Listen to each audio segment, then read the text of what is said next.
Hey everyone, and welcome to 1.21 Gigawatts. I am Peter, that is Connor, and this is our weekly movie news show, the behemoth that is. Although that said, the last couple have been a bit shorter. We've actually come under 2 hours the last couple of times, so...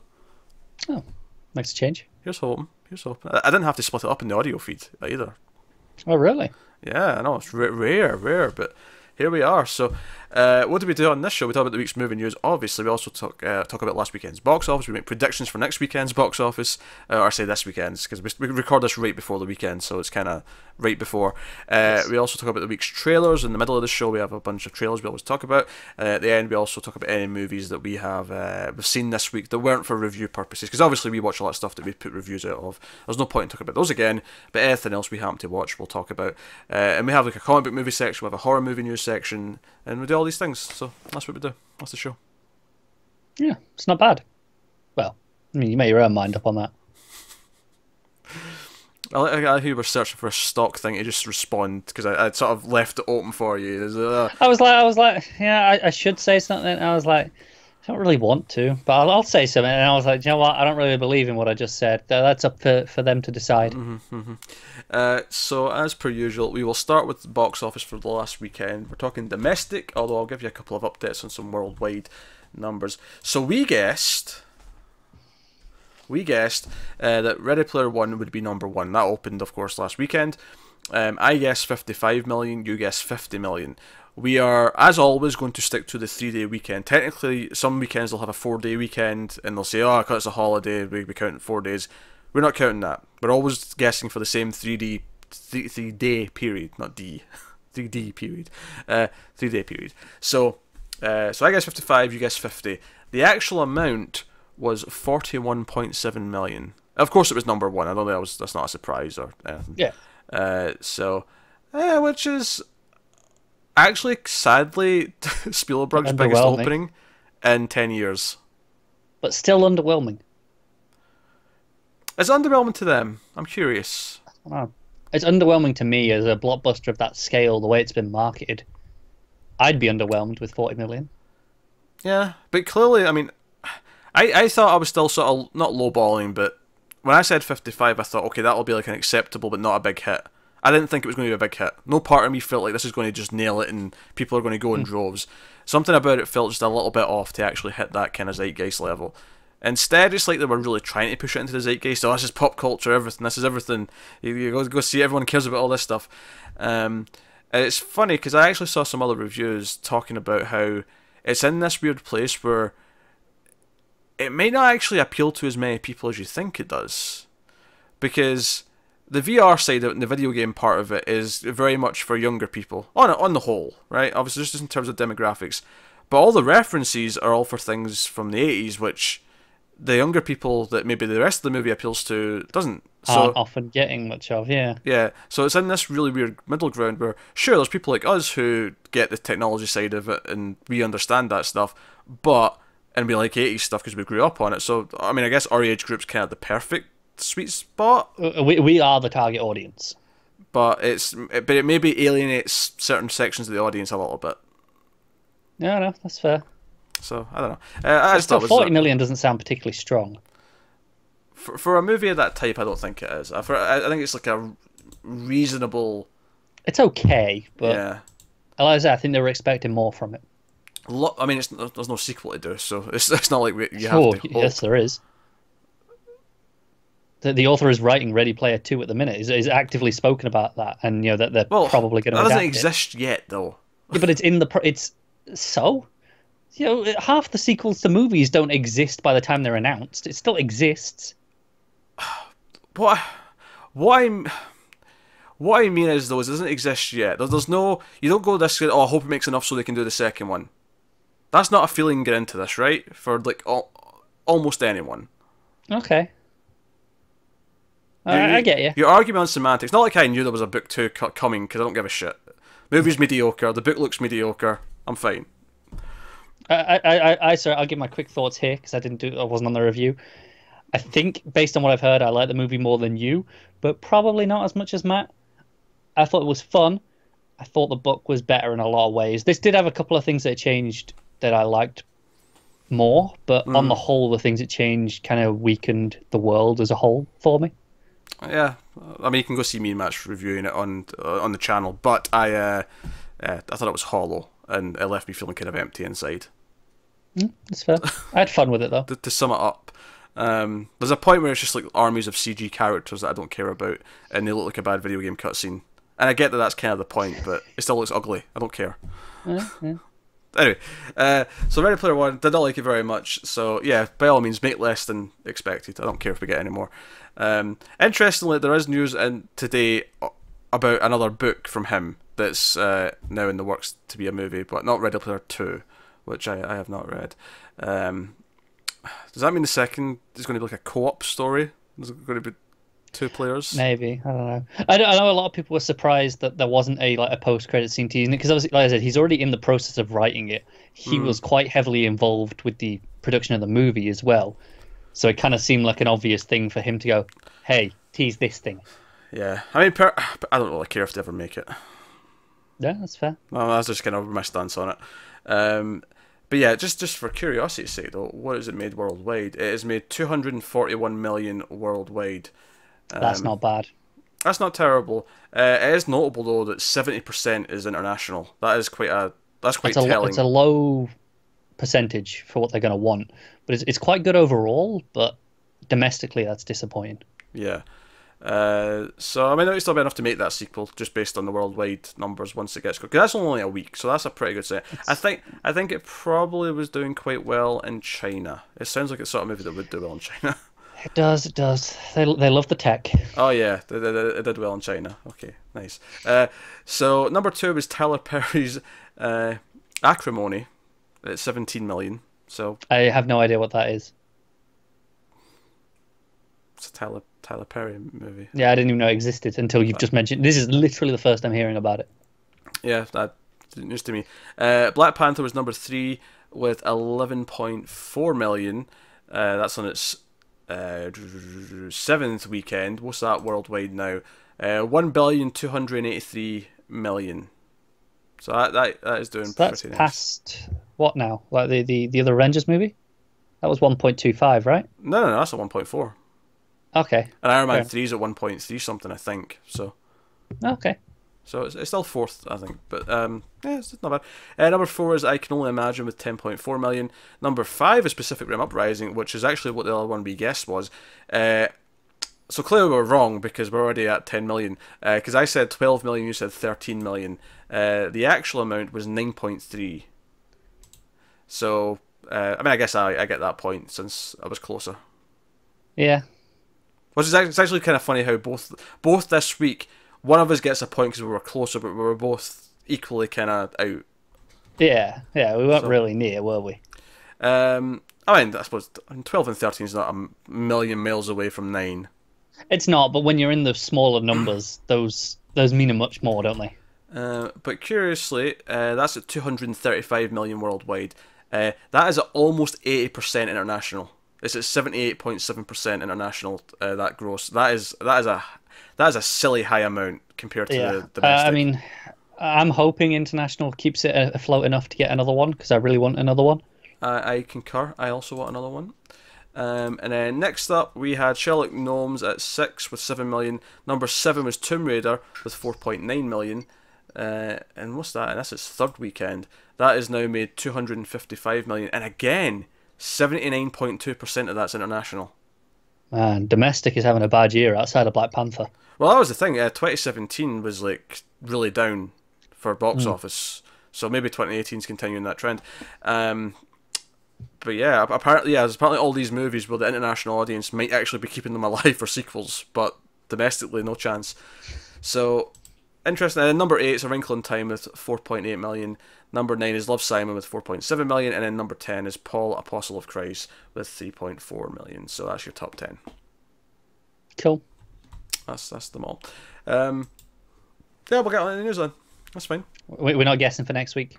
Oh, we guessed for that's a good idea. Yeah, we guessed for next week. I hadn't considered that. Yeah, so we got 2 new things coming out. I think it's worth guessing those. We have A Quiet Place and we have Blocker. So we got a horror movie and a comedy. So interesting to see what does what here. Neither of which typically do loads. No. That said, I'm going to be bold, and I'm Oh. going to say A Quiet Place at number 1. Okay, that is bold. What was... really? You think it's going to take over Ready Player One next week? Well, yeah, if Ready Player One, I'd guess is going to be about 20 million next week. Yeah. Maybe less. No, I agree with that. Yeah. But I don't know if A Quiet Place is going to do that much. I'm going to be bold. I'm going to say 35 million for A Quiet Place. Really? 35. That is very bold. Horror is in. Horror's been doing well the last year. It's been heavily marketed. Just for context, the other big horror movie we've had this year, Insidious 4. Mm-hmm. How did that do on its opening weekend, if you can recall? I can't recall, but I'll check it. Just, I want some context of the guess you're making here at 35, because that seems like a lot to me. But maybe I'm misremembering. The opening weekend for Insidious 4 was 29.5 million. So my 35 is not that weird. It's not that weird, but okay. I'm just saying, because that's a bold statement still. With Insidious did have the brand recognition, which typically helps it. And Sure. I don't know. Okay, I'm going a bit like I'm going more in the 25 for A Quiet Place. All right. And what do you think for Blockers? 20? I don't know. So you still think A Quiet Place is number 1? I still think it's above Blockers. Yeah. I'll say 25 for Blockers. I think they'll both do solid for what they are, but not That's fair. but not break the roof. Yeah. So there you go. Those are guesses for next week. I've noted them down, so next week we can check. Do you want to see what it's tracking at? We did this last week to see how. Oh, we did, didn't we? To see how close we might be. Although I don't recall that Ready Player One being near that. It Maybe was. Was it? It was about 40. Yeah. Okay. So it was pretty accurate last week. It was pretty accurate at this point last week. Yeah.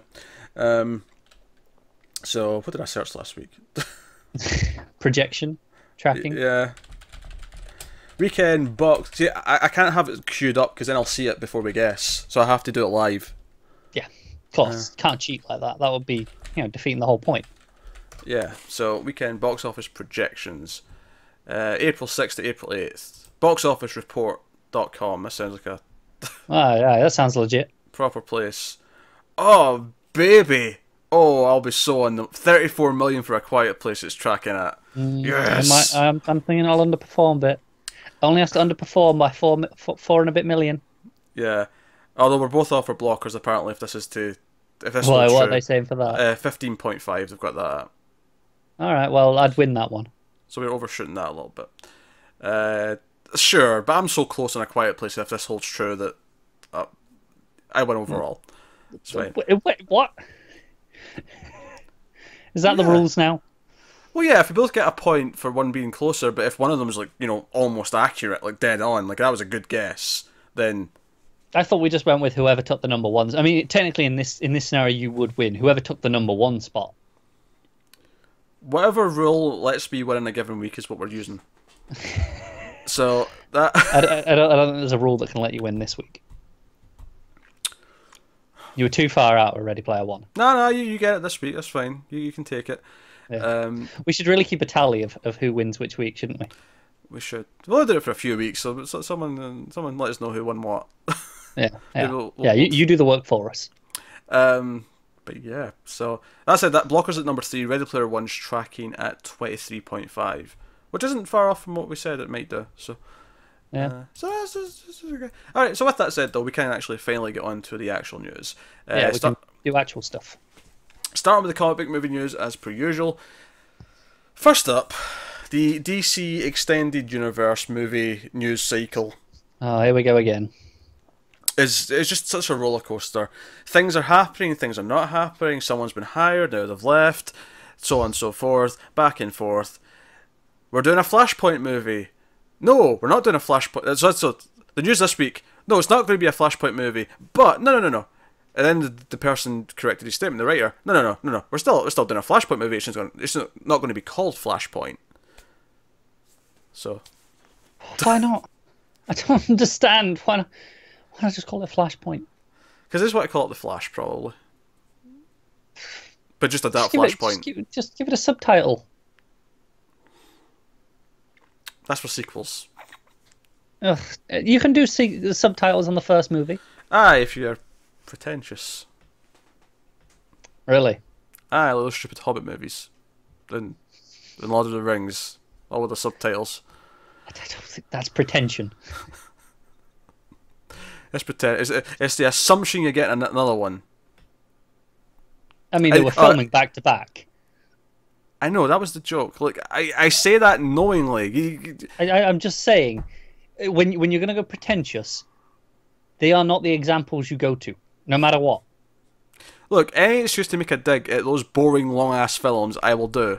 Which is a point. You didn't mention the Lord of the Rings news in the TV stuff, so I'm disappointed at you. It wasn't really news, it was just more talk about the budget. The 5-season commitment. Oh yeah, I forgot about that part. Yeah. Yeah, you would forget about that, wouldn't you? That's because I groaned and went, no. Why would you do that? You go, yes, 5 seasons, give it to me. No. No, I don't want. Oh, do you know what I can't wait for? For when that show's coming out and on Influx, we have to do the Lord of the Rings movies. No, we do not. No, we do not. No. No. Look, not we do happening. it for everything else. I am not watching those films again. It is not happening. You've never seen the extended versions? Yes, I have. That's the only version I've seen. Well then, good time to redo them. No. That's 12 hours of my life I'm not getting back. I'm not doing it again. And my complaints will be the exact same for all 3 movies. Like, I'll have nothing else to add when I get to the next one. They just get worse after the first one. So, I mean... I just want to watch your journey of misery over a week. We're doing this. It's not happening. It's not happening. That's like 3 recording slots for other things. We're not squeezing Lord of the Rings movies into our schedule. It's not happening. I don't care. It takes no squeezing. I can always find time to watch Lord of the Rings. I can't. I don't care when it is. We're too busy. No, we're not. I assure you we're not. I can tell you in 2 years' time, when it's launching, say, June, hypothetically, we're busy June 2021. Who are we now? We are. I'm sure we are. So, not happening. Anyway, so that was it. Honestly, there's a lot of little DC things here that I just wanted to throw out just quickly. So that was a Flash thing. So it's not going to be called Flashpoint. But then again, they go back and forth so much. Maybe it will be. Maybe it'll be called Flashpoint O, Flashpoint 2, Flashpoint 1. I don't know. I honestly, I take everything of this just, grain of salt. Yeah. Then the other news, which is not news, but it was like someone said, oh, we've got inside sources. The Batman movie from Matt Reeves is going to be about Jason Todd's death. And then an insider, like a day later, said, nope. This reminds me, Snyder was running his mouth again this week, talking about BVS, explaining a whole bunch of other stuff. And there was a fantastic article where, the headline was, the fact that Snyder won't shut up about explaining BVS proves that it's a bad movie. Because, you don't need to explain a good movie. You don't need to stand there and explain why Batman was not living in Wayne Manor. You don't need to explain all these other little bits because the movie just does it. And that's before you even get to the characters not being anything remotely like the characters. But we're not getting to that. But there's plenty of material of us trashing that movie. I just thought it was relevant this week because he's making a big, thing of it this week for whatever reason. Don't worry, we've got a story about someone making a big thing about something. We'll get to that. I have no idea what that's a reference to. I don't think you do know what this is about. You're going to have fun finding out about this. Next up, again, not really news. I just wanted to throw it in here, though, because John Krasinski said he wanted to play Reed Richards in a Fantastic Four movie when Marvel get the rights. You know what, yeah, do the husband and wife, because he was meant to be Captain America, but he lost out to Evans. Emily Blunt was supposed to be Black Widow, but then had scheduling conflicts. Yeah, Reed and Sue Storm, just do it. Give it to them. I like it. My only question is, are they going to want them at that age? Because, they're going to want them to, all right, we need you for another decade. Whoever they cast. I think you do. I think, because as I understand it, a lot of the modern Fantastic Four stuff, they are meant to be a bit older. Okay. They're meant to be the first film. Now, admittedly, it's weird in the MCU, given that we've had all this stuff so far. Yeah, the first film for 50 years. Do you know what I think you do? Honestly, I think the best way to adapt Fantastic Four is to do a period piece and set it in the 60s, when all of that over-the-top, like, science fiction stuff will feel like it's at home. And then if you want to bring them into the present day stuff, do a time loop or do a something, you know. Have them be this family that disappeared in the 60s from an experiment, and have them show up in present day later if you want to. I'm down for that. And don't get me wrong, I like Krasinski and Blunt, so go ahead. I mean, I'm just assuming Blunt here comes along with him, right? Well, he didn't say it, but I just threw that in. I think everyone else is just making that assumption as well. Why not? But I'm down for it. I don't know if Marvel wants them to be, that age by the time, because when they're looking at. Do you want their kids as well? Because in the comics they've got kids that people like now. Do you want to go straight to that and go, oh, they're the parents now with the kids? Right, but this is the thing. I feel like it's more likely they want to do, okay, we'll do the third movie. Right, okay, now we can bring in some kids. Sure. They're not old. I feel like you're overplaying. Well, I mean, they're about 40 odd, and I don't know if they want them to, or they will be by that point anyway. Sure. Yeah. It's not like they're that old, but are they going to want a 50-year-old in a decade headlining it? I mean, well, Robert Downey Jr. is basically that's his journey. Right, and he's a face in a screen for half of his role. Yeah, and most of Reed Richards' stuff's effects, and hers as well. They're not exactly. And to be fair, she's been pretty competent doing action stuff for a while. She has. I'm not disputing that. I don't know. I think this is a non-issue. I feel like they get away with much older people doing ridiculous things. Indiana Jones is going to have an 85-year-old Harrison Ford. No, 75. Yeah. 75, not 85. Yeah, it's going to be crazy. I know Spielberg said it's going to be his last time as Indiana. That's coming up. It's like you rushing ahead. All right, fine. I'm sorry. Keep your ginger mouth shut. Fine. Alright, some other news. Again, this is kind of a weird non-news story because it's something that's not happening. But Matt Damon was in talks to be the villain in Spider-Man Homecoming 2. But he passed on it. Cool. So that was the thing that almost happened. Again, lots of quick things, just quick. Okay, so here's the big thing. It's about something that I don't think we have an attachment to. At least I don't. You might have an attachment to it, and I just don't know about it. But Red Sonja. Nah, I've read like one issue. Well, so Millennium Films is hired a screenwriter. Ashley Edward Miller is going to write the script for Red Sonja. So this is proper news. This is the first thing that's real news, in all honesty. Yeah, we're a good 20 minutes in, but see, we got some news. Well, the box office was a proper section. It's just the last 5 minutes that's been garbage. So at the start of the show when I said, it's not bad, you can decide for yourselves. Don't decide for yourselves. No, but we've established this is bad. That's fine. Yeah. So based on a comic book that's been around since the 70s, Red Sonja, Dynamite Entertainment actually published that right now. Although originally I think it was a Marvel comic. It's funny how it kind of separated. Really? But hey, so it's been in development from Avi Lerner. It was actually fast-tracked after the success of Wonder Woman. So that's actually kind of... I'll be honest, that's kind of cool. That someone said, hey, this actually might be really popular now since Wonder Woman's a big thing.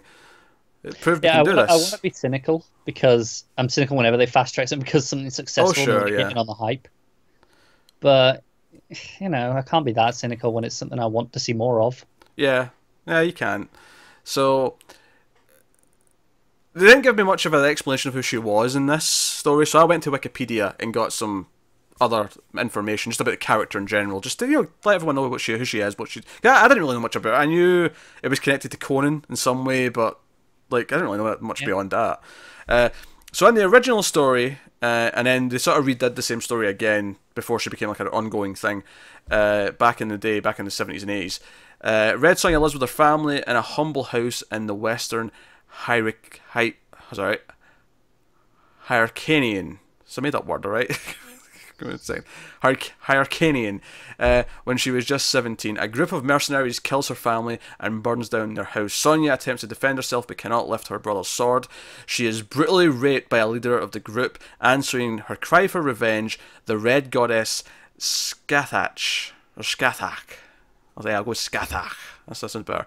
Appears to her and gives her incredible fighting skills on the condition that she will never lie with a man unless he defeats her in combat first. That is a really weird rule. So I read that description and I went, okay. So it's essentially this sort of brutal R-rated revenge story, and I can see some premise in there, but I feel like if you're going after the Wonder Woman success, I feel like the whole brutal rape part might not sit Well, yeah. The Wonder Woman hype it, train is the female empowerment yeah, train. and it feels a bit schlocky with all that. It feels like, it does feel like a grimy, like grindhouse movie from the 70s and 80s. You know, it starts off with the rape and then she's like killing people by the end. Like It's something I think I'd enjoy, but it's not something that the audience that they're aiming after wants necessarily. yeah. I mean, I don't know if I do have a problem with like rape being used like so frivolously like this, where it's just like, oh, it's an easy thing to get sympathy because rape is horrible, and it is horrible, but it's such a crutch for writers to it is lean on. But interestingly, I kept reading the page, and Gail Simone's been doing some Red Sonja for a while. I don't know if she still is, but she's been writing it for a good chunk. I think she is, yeah. Because that was the issue of Child was her first one. So I thought, I like Gail Simone, I'll give it a shot. So they kind of already rebooted all this in the comics. So I feel like this is maybe more closer to what we're going to get in the movie when they do it. So in the Dynamite series by Gail Simone, Sonja's origins are told in flashbacks. Sonja is a young teenager in Hyrcanian. In a Hyrcanian village, which is attacked by bandits after her family is killed, so that part's still there. That's okay, you can murder your families. Sonja lures the bandits into the forest and kills them one by one. So she's already a pretty good killer. Even though I liked the part about her not being able to lift her brother's sword at first, and then like later on she's a badass. There's an arc in that. But hey, so no goddess appears in this version, so that's gone, and Sonja makes no vow of chastity. So okay, so that's a bit different. While she is threatened by the bandits, she is neither raped nor seriously injured. Another set of flashbacks show Sonja as an adult and indicates that she learned many of her fighting skills from a fellow prisoner when she was captured and forced to fight as a gladiator. So they went with a completely different kind of backstory for her in the newer version. Mainly because I feel like they looked at the original backstory and went, hey, this is written by a dude in the 70s and is kind of insensitive. That's okay. Yeah, I can see him combining it a bit. I could see him bringing in the goddess stuff, maybe. Yeah, I can see that. Yeah, but maybe not have the whole vow, at least not the same vow. Right. Yeah, or maybe they will. Maybe they'll like that as a character, sort of. I think that almost certainly they're cutting out the rape. Yeah, I would put money that's not going to be in it. Yeah. But no, what I do wonder though is what they're going to have her wear, because traditionally she's in a bikini with some gauntlets. Yeah, not very much. And I feel like they might change that a little bit. I feel like the problem is though, if they want to have the feel of it, the obvious solution is to go to like a one-piece kind of swimsuit, so obviously armory, but at that point though, it's very much like Wonder Woman's outfit. If you do that, it is, and the problem is, if when I think of Red Sonja, like I said, I've not read a lot, but I've seen a lot of Red Sonja covers, and it's a very distinctive design. It is, but you can't deny that was made in a time when it was, the girls need to be sexy. Absolutely, sexy. But even today, that's still the design. Oh, yeah, they've not changed it, yeah. So whoever comes in and redesigns this for the movie to do it, they've got a hell of a tough job to, just to not just that it's something new, it's something different. It's got to be like, okay, no, this has got to still feel like the same character. Because I think it's a tricky situation in this case, because fans expect the look. Right. Yeah. Both male and female. I mean, you see tons of female cosplayers. Absolutely. Rocking Red Sonja outfits, and I feel like there is a risk of just having her in the bikini and it just looking like a silly movie because it's just someone in a bikini. Absolutely. Not to get to the obvious questions as well of just being kind of like, oh, this is just kind of cheap and like tacky because like, hey, look at the half-naked woman in the hero movie. But at the same time, it's like, well, no, but do you take it away? Is it not equally sexist to say, no, we can't have her in a bikini because that's too sexualized? Like, this is the thing, like, it's genuinely quite an iconic look. Like, as a character, if I see that, I go, yeah, that's Red Sonja. Yeah. Immediately. When you see a cosplayer, there's no question, you know who it is. Yeah. If they completely change the design, is it going to be like, if I see it, it's got to be something I can recognizably say, yes, I see that's Red Sonja. Like in the same way that whenever they redesign any character, right? Like when Wonder Woman gets a redesign, there have been many redesigns. They're going to keep the costume the same, but they're going to take away her red hair, and no one will know who she is. Yeah. But why is it? Was a new Xena movie? What's going on? That would be weird. Yeah, that would be very weird. I feel like, I feel like the costume will be less scantily clad. That'd be my guess. I agree. But I don't know. I genuinely see how they do it and what they do. Yeah, I'm not sure in what capacity though. But hey, so yeah, as someone who's never read Red Sonja, doesn't know much about Red Sonja, I still think it sounds like a decent idea for a movie. I agree. Sounds fun. Have her hacking and slashing at bad guys and all that sounds good. So She's a big axe, right? Often. is it an axe? You I tell feel me. like I've seen her with a big axe at least at some point. And maybe that was just for whatever point that she had a big axe. I'm all for big axes in movies. Yeah. Better when they're connected to shotguns and they're shotgun axes, but That's the only way you can improve an axe. well, moving on to the non-comic book variety, we have a couple of things here before we get to the actual, like news about new movies. These are more general things, general topics. The first one is that 2017, they mentioned the box office was down domestically, which actually tells me at the bottom of this that it was down 2% in 2017, which may not sound like a lot, but I mean we're talking millions. Yeah, it's not the worst, but it's not great either. Yeah, but here's the other interesting part to go along with this. This is the part we're going to talk about, is that another thing was down 18%, and that is the revenue specifically from 3D movies. Good. And not only is it down 18%, it is the lowest it's been since 2010, or before 2010. So it's on a steady decline, basically. Since Avatar happened, everyone wanted to try and use it, and it's just been slowly declining the whole time since. Good. I've only ever seen 3 or 4 movies in my life in 3D because I thought it's atrocious.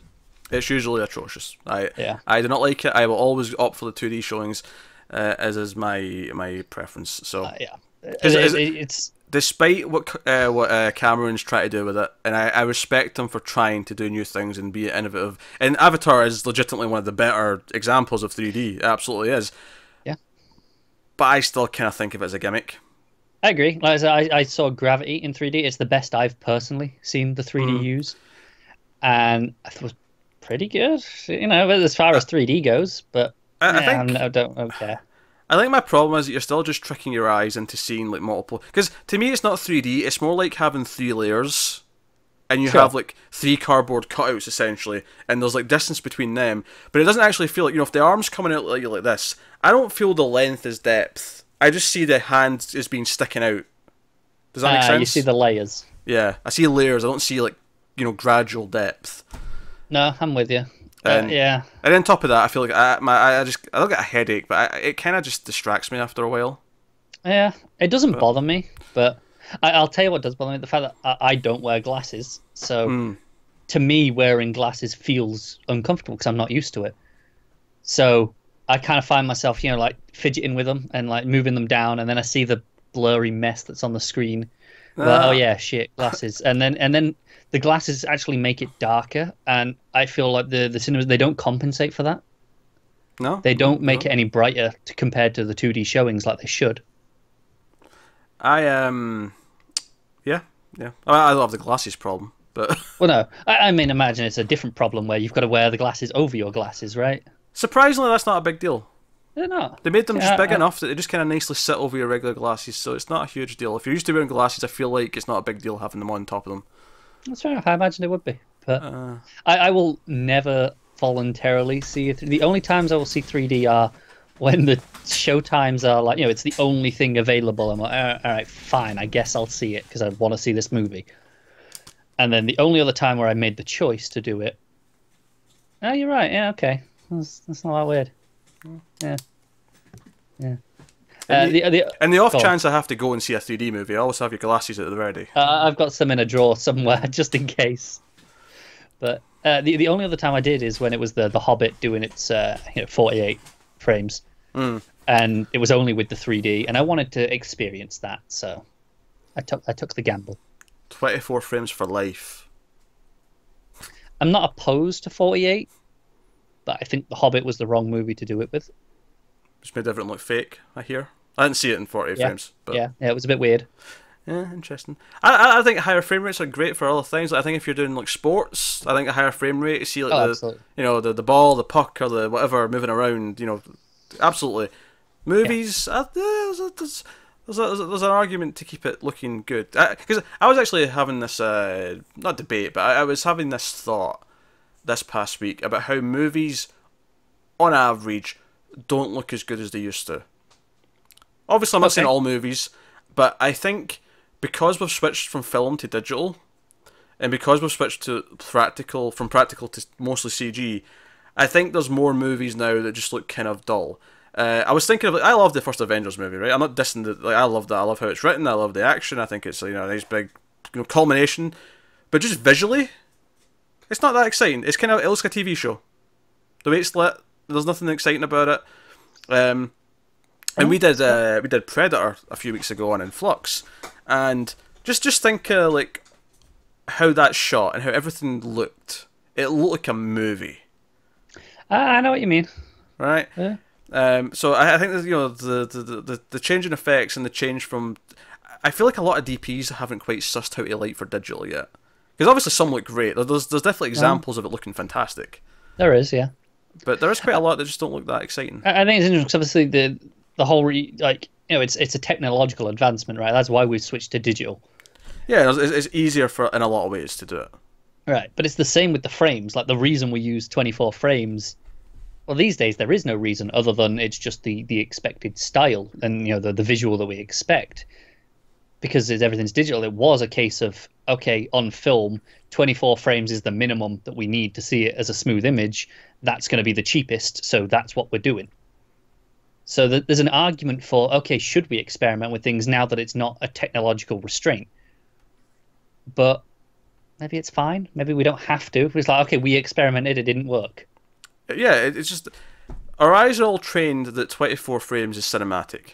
It looks right. And other stuff just does not look as good. Like, that's why even like TV shows on Blu-ray and stuff come in 24 frames. Like, it looks better. Like, just your eyes are trained to see quality at that speed. It's different from, say, video games where it's always about getting as many frames as possible. Frames. Yeah, because that's different, because you actually want the response, because you actually have it, you're doing something and you want the response to be as quick as possible. Oh, you say that, but I see people complain when they just look at a bit of footage like, oh, it looks ugly because the frame's clearly not enough. And that's fair. I do feel like often, you know, 30 frames on a game can feel juttery, where it doesn't in a film. But 30 frames looks like video, it doesn't look like film. No, that's true. That's one of the things, is that video's 30 usually. Yeah. Not always, of course. You can have 60. You can have 60 frames per second video, of course you can. You can now. But yeah, it's strange. I saw some great examples actually. I think it was a scene from Sons of Anarchy, which I've never watched that show, but it was just a scene from that side by side on YouTube. You could see like one was in 24, one was in 60, just to see what live action looked like differently, and it was like, yeah, the other one looks more like video. It's weird, but it does. Yeah. Yeah. Like I said, I think there's a valid point to try and experiment. I don't think really effects heavy films are the right ones to experiment with, though. Do you know what I think it is? I think because it's capturing essentially more realism, it's harder to fake everything to make it look good and stylish. So as a result, it comes off looking more like, oh, you just grabbed the camera and shot something without really... That's true. I think you've got to do a lot more work in post-production to make it look natural for a film, not natural for how it's shot, if you've got, you know, more frames. So I wonder if, you know, if there's if you can... maybe there's a trick to the way you light things differently for higher frames that would make it work. Yeah, I saw a video on YouTube actually. It's part of the reason why I mentioned Avengers when I was talking about modern films looking kind of dull. It was Civil War. It was the airport fight from Civil War. It was like, yeah, big fight, lots of fancy effects, all the characters doing their things, but that big shot of them all running towards each other is actually just really ugly. It's like really grey. Like, it almost looks like something you would get on one of the CW TV shows because, oh, that's the empty space we could afford to shoot in. Yeah. But it just looks kind of dull and flat, and it's like, well, nothing. Yeah. That video was specifically about colour timing and how they don't grade films. At least a lot of the Marvel movies don't look that good with their grading. No, that's fair. But, you know, in the same way that you were saying how you think a lot of DPs haven't figured out how to shoot for digital, I wonder if it's possible to say the same about frame rates. Like, okay, you can do it, you've just got to do it differently to the way they've all been trained.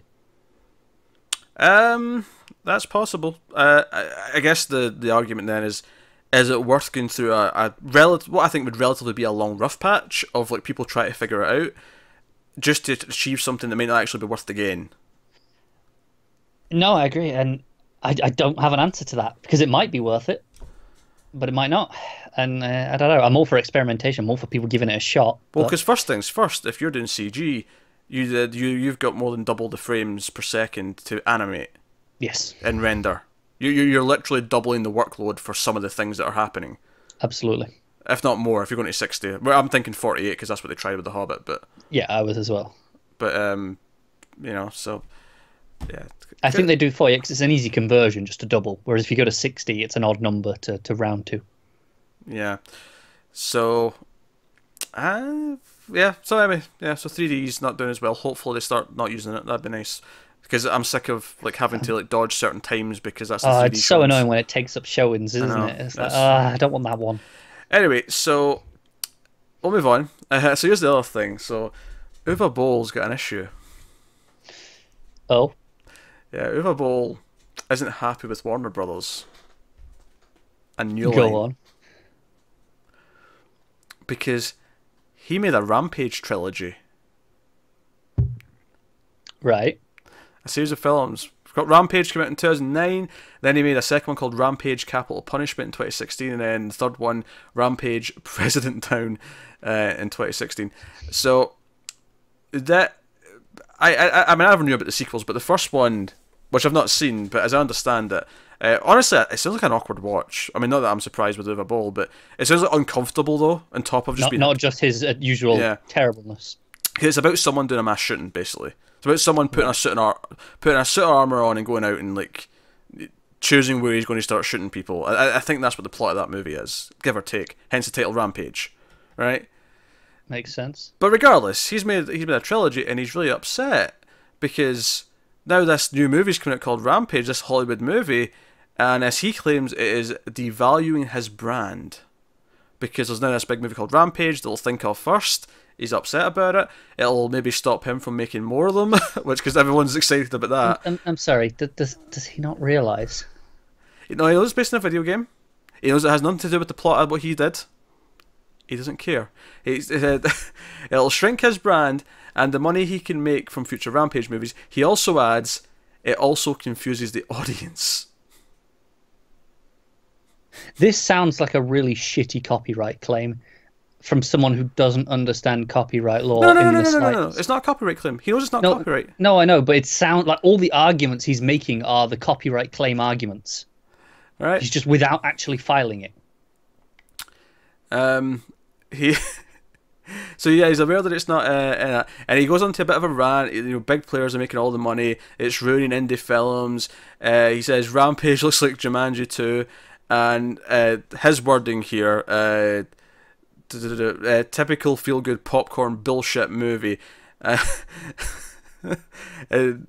and then he goes on, and it mentioned that he went on to mention Trump, and I'm like, I need the exact quote for this section. So I pulled up the exact thing, not the whole. He went on for a big paragraph. I just pulled out the last like sentence or two. I needed to know what this was. Again, his words here, his language gets a little bit iffy, but all these kind of movies, including Transformers, Avengers, are helping the military-industrial complex in America to win and have retards like Trump be American president who would say the earth is flat as soon as they think they can benefit from this. Look, I don't like Transformers. I'm probably not really going to like Rampage that much. It looks fine, but I don't really care. But he's a nut job. Yeah, I don't think they're to blame for Trump. Right? like you don't like Transformers, but you're not going to blame those movies for Trump, right? No, I mean, if you told me that they're 0.001% of the fault, I'd maybe swing it. Sure, but they're not tangible enough that I would go, yeah, let's stop doing those because of that. Stop doing them because they're shit. He's a madman. I remember he made a video. I think it was it a Rampage sequel or was it a Postal sequel? He was doing a Kickstarter for one of something, right? They wanted to make because the tax loophole in Germany, which was letting them make all of these movies, despite the fact that everyone hated them, they never made any money. It closed up. So he was in a Kickstarter, and it failed.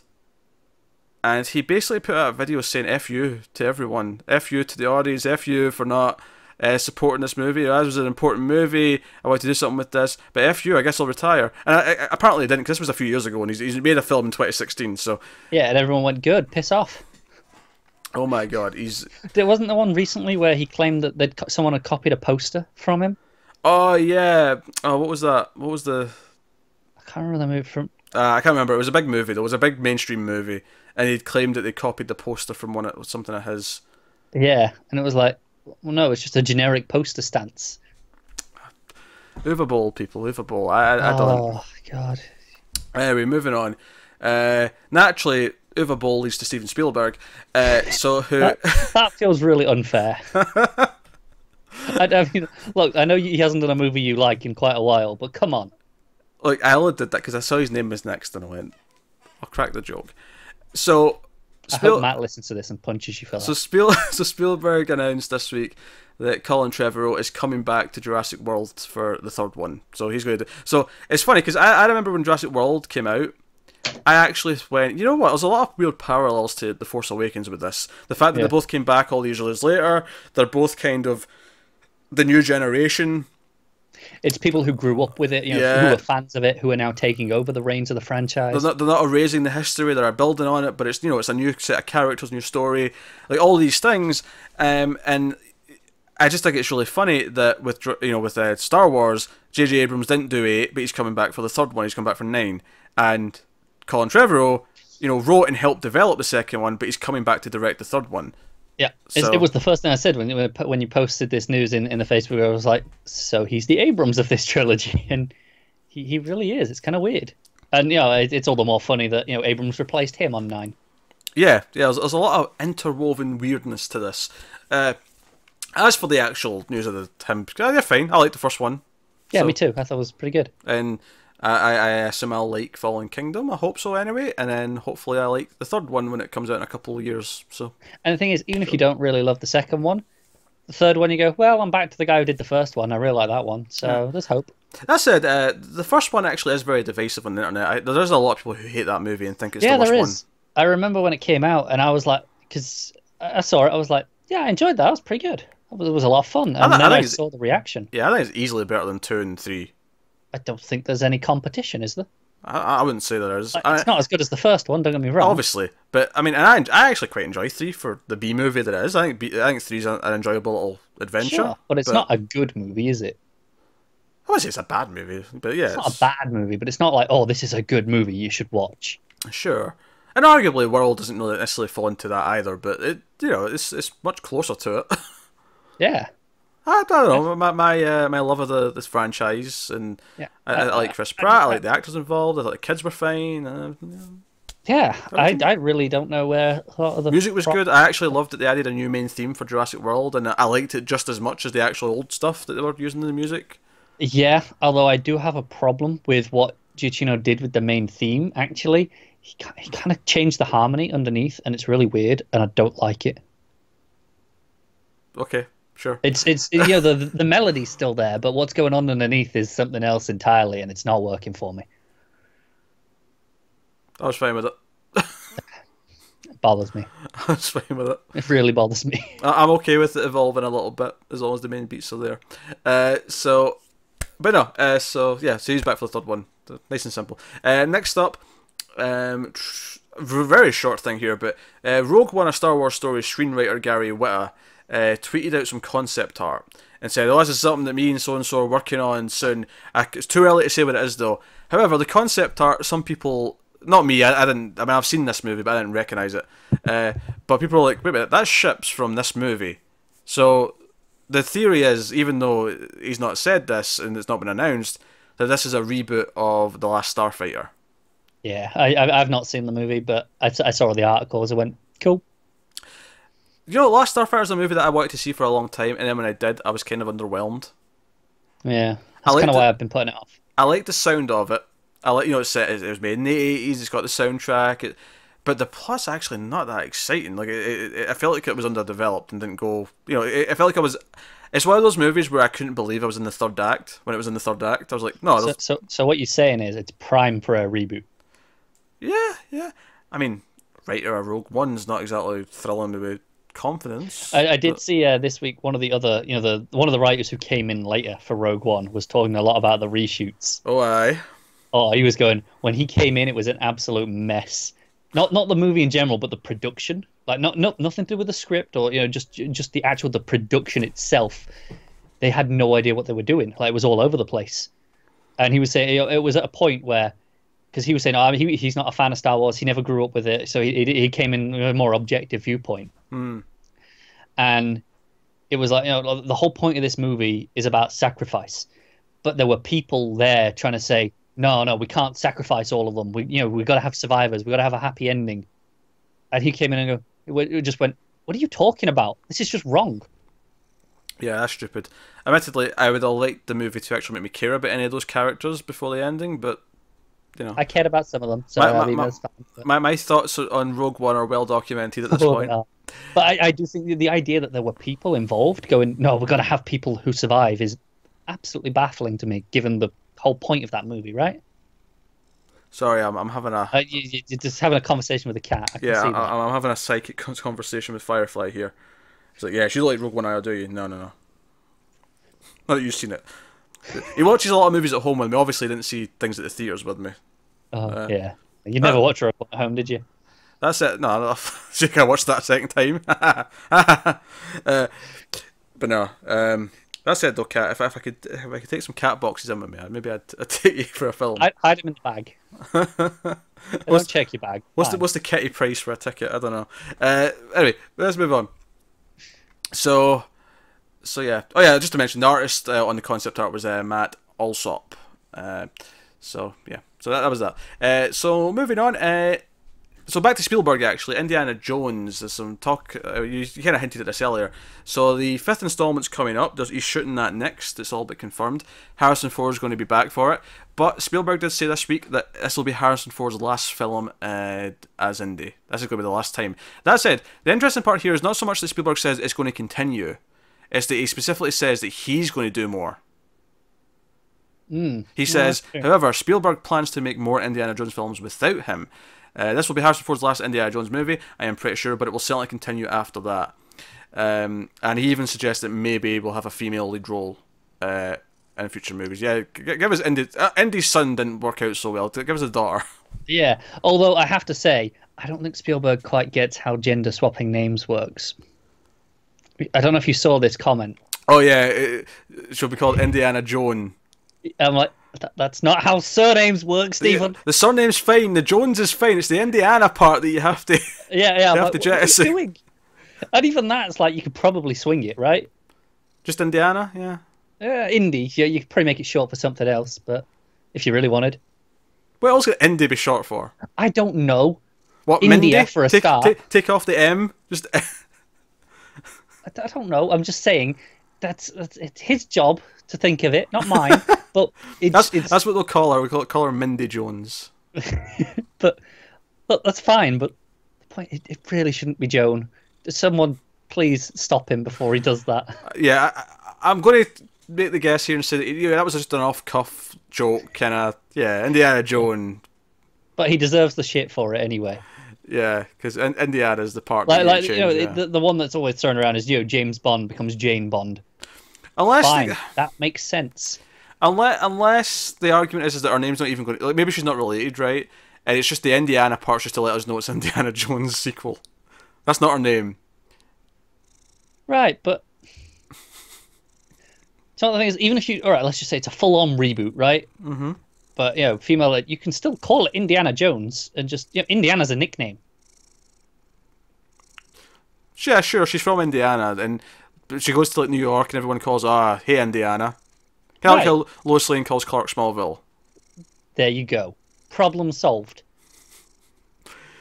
Look, I think you're obsessing over this a bit too much, even though I agree. It really bothered me when I saw this statement. I was like, what is this man on? Here's my thing, though. I hope... Well, for a start, we have, it's basically Lara Croft at that point. But secondly, my only concern with this, I'm all for this. I'm all for having another adventure. What I hope they don't do, though, is just dress her up as Indiana Jones and have the hat and everything. I'm like, no, give her own thing. Like, but they're going to. It feels so cheap. Indiana Jones, as far as they're concerned. No, all she has to do is have a whip and adventure. I don't know. I feel like the hat is just as iconic as the whip, if not more so. And obviously they're going to do the whole thing where he's going to give her the hat at the end of the movie, and she's going to put the hat on, and it's going to be this big moment. Or if she's not in the next one, maybe she's just set up her on her own in the sixth movie. She'll find the hat eventually. You know, he'll have passed away, You know what? and she'll I've find the still hat. not seen this Tomb Raider yet, but I assume at the end, I don't know if it's at the very end, if there's a post-credit scene, but her picking up the dual pistols, right? It's in the trailer. Oh, I never saw that trailer. I only saw the one trailer. It's in the first trailer. Well, then I only saw a different trailer. I saw the teaser then, clearly, because it wasn't in the one I saw. There wasn't a teaser. This was the first trailer that went out, had that scene in the trailer. Did it?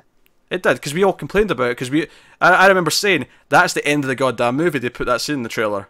It was obvious. Maybe it was the second trailer I ended up seeing, because I just watched Maybe. it. I just watched it at the cinema, whichever Tomb Raider trailer I saw. So I never saw that, but it'll be the same moment, but just with the hat.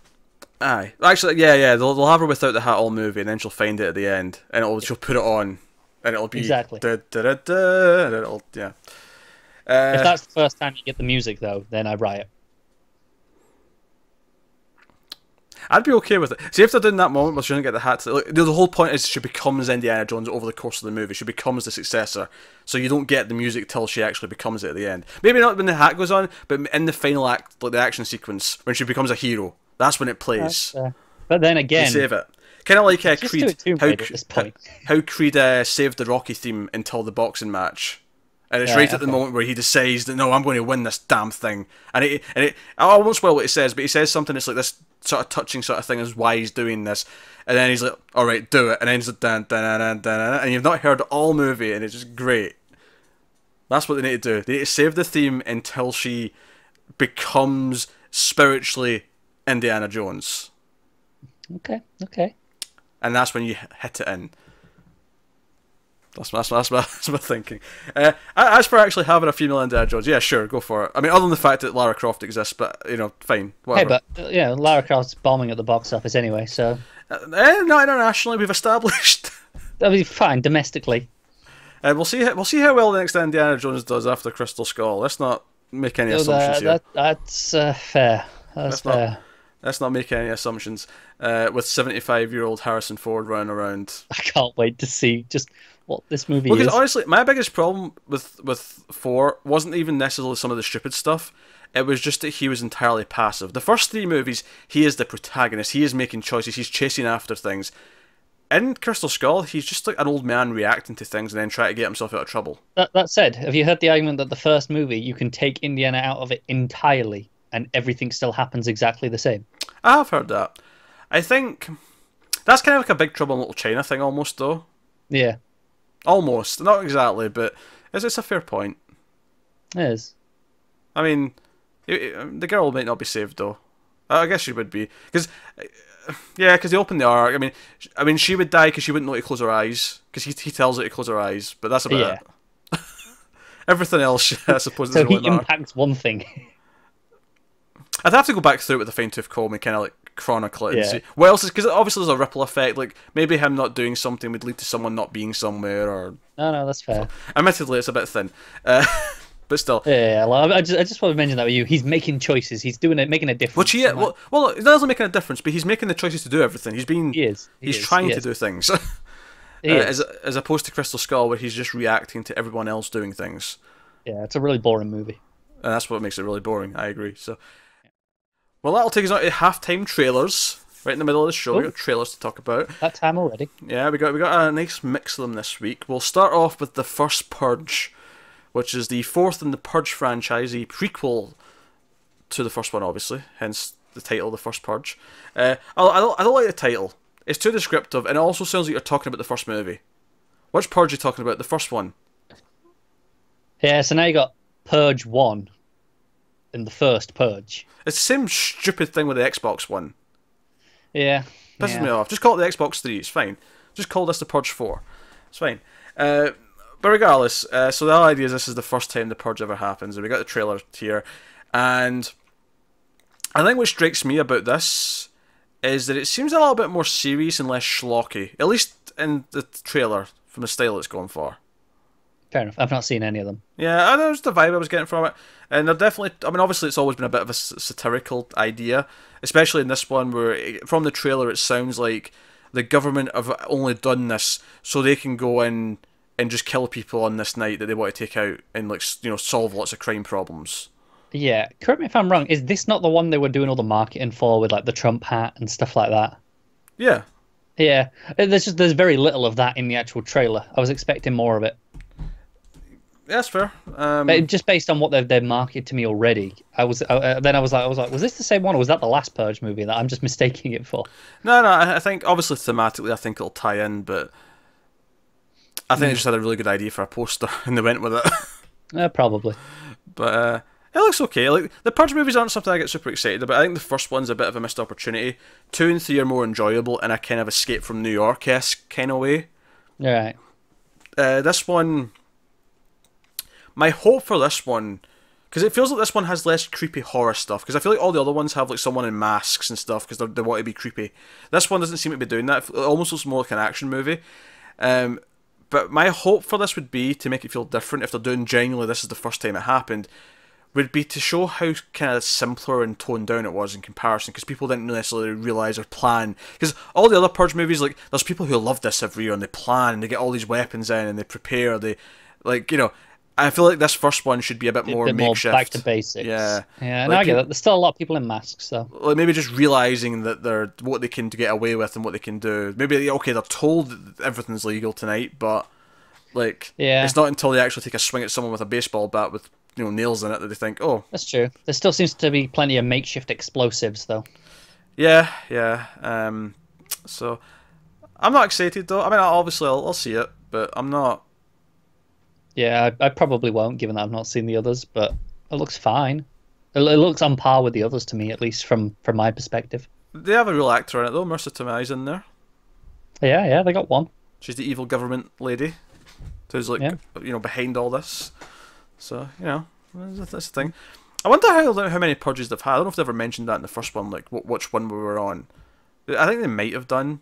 But I'm just thinking, because this is, like, let's say that was the 10th purge, so technically this should be, like, assuming it's set present day in this alternate world. 10 years before. Yeah.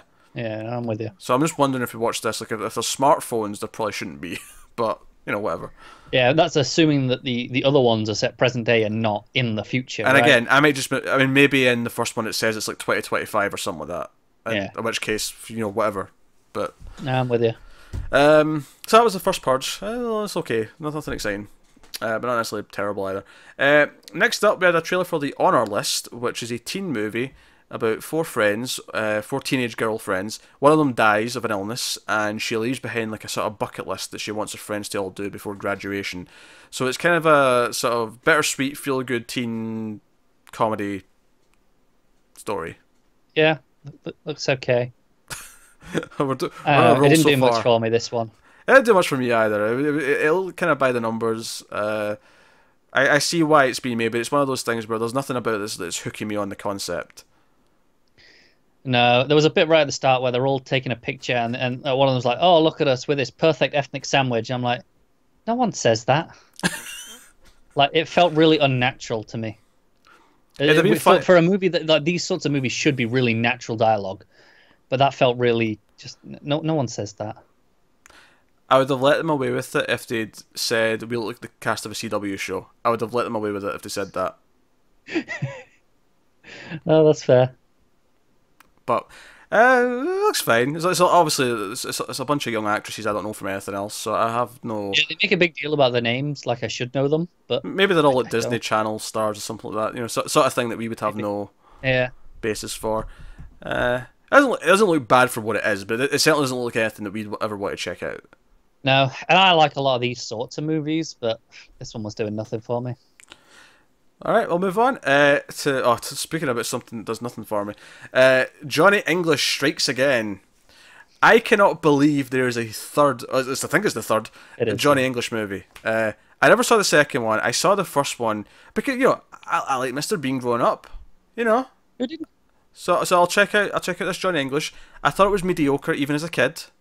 I like the first one. It's stupid, but I like it. I never had any interest in the second one, and this trailer looks like it looks like someone got like a box of old like cliches out the box and like tired old jokes that everyone's already used 100 million times and said, which ones do we want to put in this? And it's all those jokes in a trailer. Do you know what I think my problem is now? Is, when the first one came out, it was like, oh, there wasn't loads of these, but now I'm like, okay, I've had enough spy comedies. Yeah. And there was a good chunk of time between the first and the second one, right? Yeah, and then again, this 2 and 3, you've got a big chunk. You've probably even bigger chunk of time. Yeah, maybe. I'm not sure exactly. It feels like a long time between each one, anyway. Yeah, I don't know who's gagging for Johnny English 3. I don't know. It baffles me. Yeah, the whole VR headset joke in the trailer where he's like out in the street, like crawling on his legs with a VR headset on, just felt weird. It felt really stupid. And I know Mr. Bean's really stupid, but Mr. Bean's like a really witty kind of stupid. Yeah, it's very visual. It's very caricature. Whereas this just feels like really hackneyed, poor attempts at humor. No, it does. It does really feel like, okay, we'll do another spy movie with Mr. Bean stuff, but because it's a very similar type of character. Yeah, so it talks too much. Best part about Mr. Bean is he keeps his mouth shut. No, that's fair. Except the odd, It's fair, yeah, it's very physical humor. Yeah. So hey, I'll say as well, they started with this is a big trailer thing recently, is having a cover of a popular song, but it's like mellow and dramatic, and they have Holding Out for a Hero, and it really bugged me how they had the start build up bit, and then it never went into the rest of it. And we never heard the rest. I wanted to hear what the chorus was going to sound like, and it never did it. Because it does it building up into the opening, like the title card. I was like, yeah. And then it just stops right as it should be kicking in. I'm like, screw you. So now I want to hear the full version of the song of this, just so I can hear what it sounds like. Because I agree, because I was as much as trailers are overdoing it, I actually do really like moody, slow versions of all these songs. I actually think it's really cool. The Gallows was a horrible movie, but the Smell Like Teen Spirit cover that was in the trailer. Oh, I never heard it. I'm going to have to go check it out. Oh, it's good. By the way, I just checked it out. 2003 was the first one. The second one was 2011. And now to 2018. Oh, so it's shorter. So it's 8 years, then 7 years. Yeah. But almost equal. Yeah. It really feels like Rowan Atkinson's like, hey, I could do with some more cash now. I can't even imagine he gets that much for this. No, maybe not. Baffling. I really don't know. Anyway, let's move on. Next trailer was Upgrade, which is Lee Wannell's film. We've spoken about this before, and we weren't sure if it was a horror movie or not because it's Blumhouse producing it. But this is a sci-fi movie, a futuristic, where this guy, his wife's killed, he wants revenge, he's paralysed, but they give him this advanced tech. It's kind of like the chip that Felicity's got in Arrow, except it also has like an AI inside it, and he can hear this AI talking to him inside his head, and it can also, with his permission, take control of his body. And do you know what it was when I was watching this? Go on. He's OMAC. A little bit, yeah, I can see it. As a DC Comics character, for those of you who don't know. Yeah. You can't just say OMAC. No, like I feel like 90% of the audience don't know who OMAC is. But if they really care, they can Google it. So, Joe, it's funny. At the start, I was like, this feels a bit cheesy. The acting's not great. And then it got to the fight scene where he lets the computer take control. And it was this thing where he's doing all these badass moves, but he looks like he doesn't know what he's doing at the same time. And I'm like, there's potential in this. And then it kept going. And there's a point where one of the villains has got a handgun surgically implanted into his hand. So he's firing a gun out of the palm of his hand. And I'm in. And then there's like weird flips. And then there's one point he makes the guy with the gun in his hand like fire in his own face. Honestly, I was like, the more it went on, I'm like, this looks like glorious action movie schlock. Yeah, it does some good camera stuff as well. In that first fight, like where he falls on the floor and the camera tilts all weird, and when he gets up, it moves in these really unnatural angles. Yeah, because when the computer takes control, when it makes him stand up, it just kind of like, he keeps his body still rigid. Yeah, his body's just completely straight, and it just sort of like angles up. It's kind of weird, and it's like someone lifts on his feet, like someone stands on his feet to tilt him up, basically. Yeah, so it's got this unnatural look to it, but it looks like it could be a really fun action movie. Even if it's not like high art, it looks like good schlock with good action scenes. I agree. And look, there's a guy with a gun in his hand, like in his hand. In his hand, he's not holding it. It's in his hand. Yes. Yeah. It looks like a revenge story with a ridiculous, premise at the core of it. Him talking to the AI sounds like it could be fun as well. It looks a lot more fun than I thought it was going to be. Yeah, I know. I was genuinely surprised at this trailer. That said, though, I remember Tim was telling me that there was good buzz at this coming out of one of the festivals recently. Oh, really? South by Southwest, probably. So that's cool. So no, it looks interesting. I'm intrigued. But we'll move on to the next trailer, which is How to Talk to Girls at Parties, which is a Neil Gaiman based story. We get Ellie Fanning in it, and it is set in England in the 80s. It's punk rock. Yes. Movement. Is it Ellie or is it just Elle? I thought it was Ellie, but I mean, it could be Elle. I always said Elle, and then I'm just questioning myself now.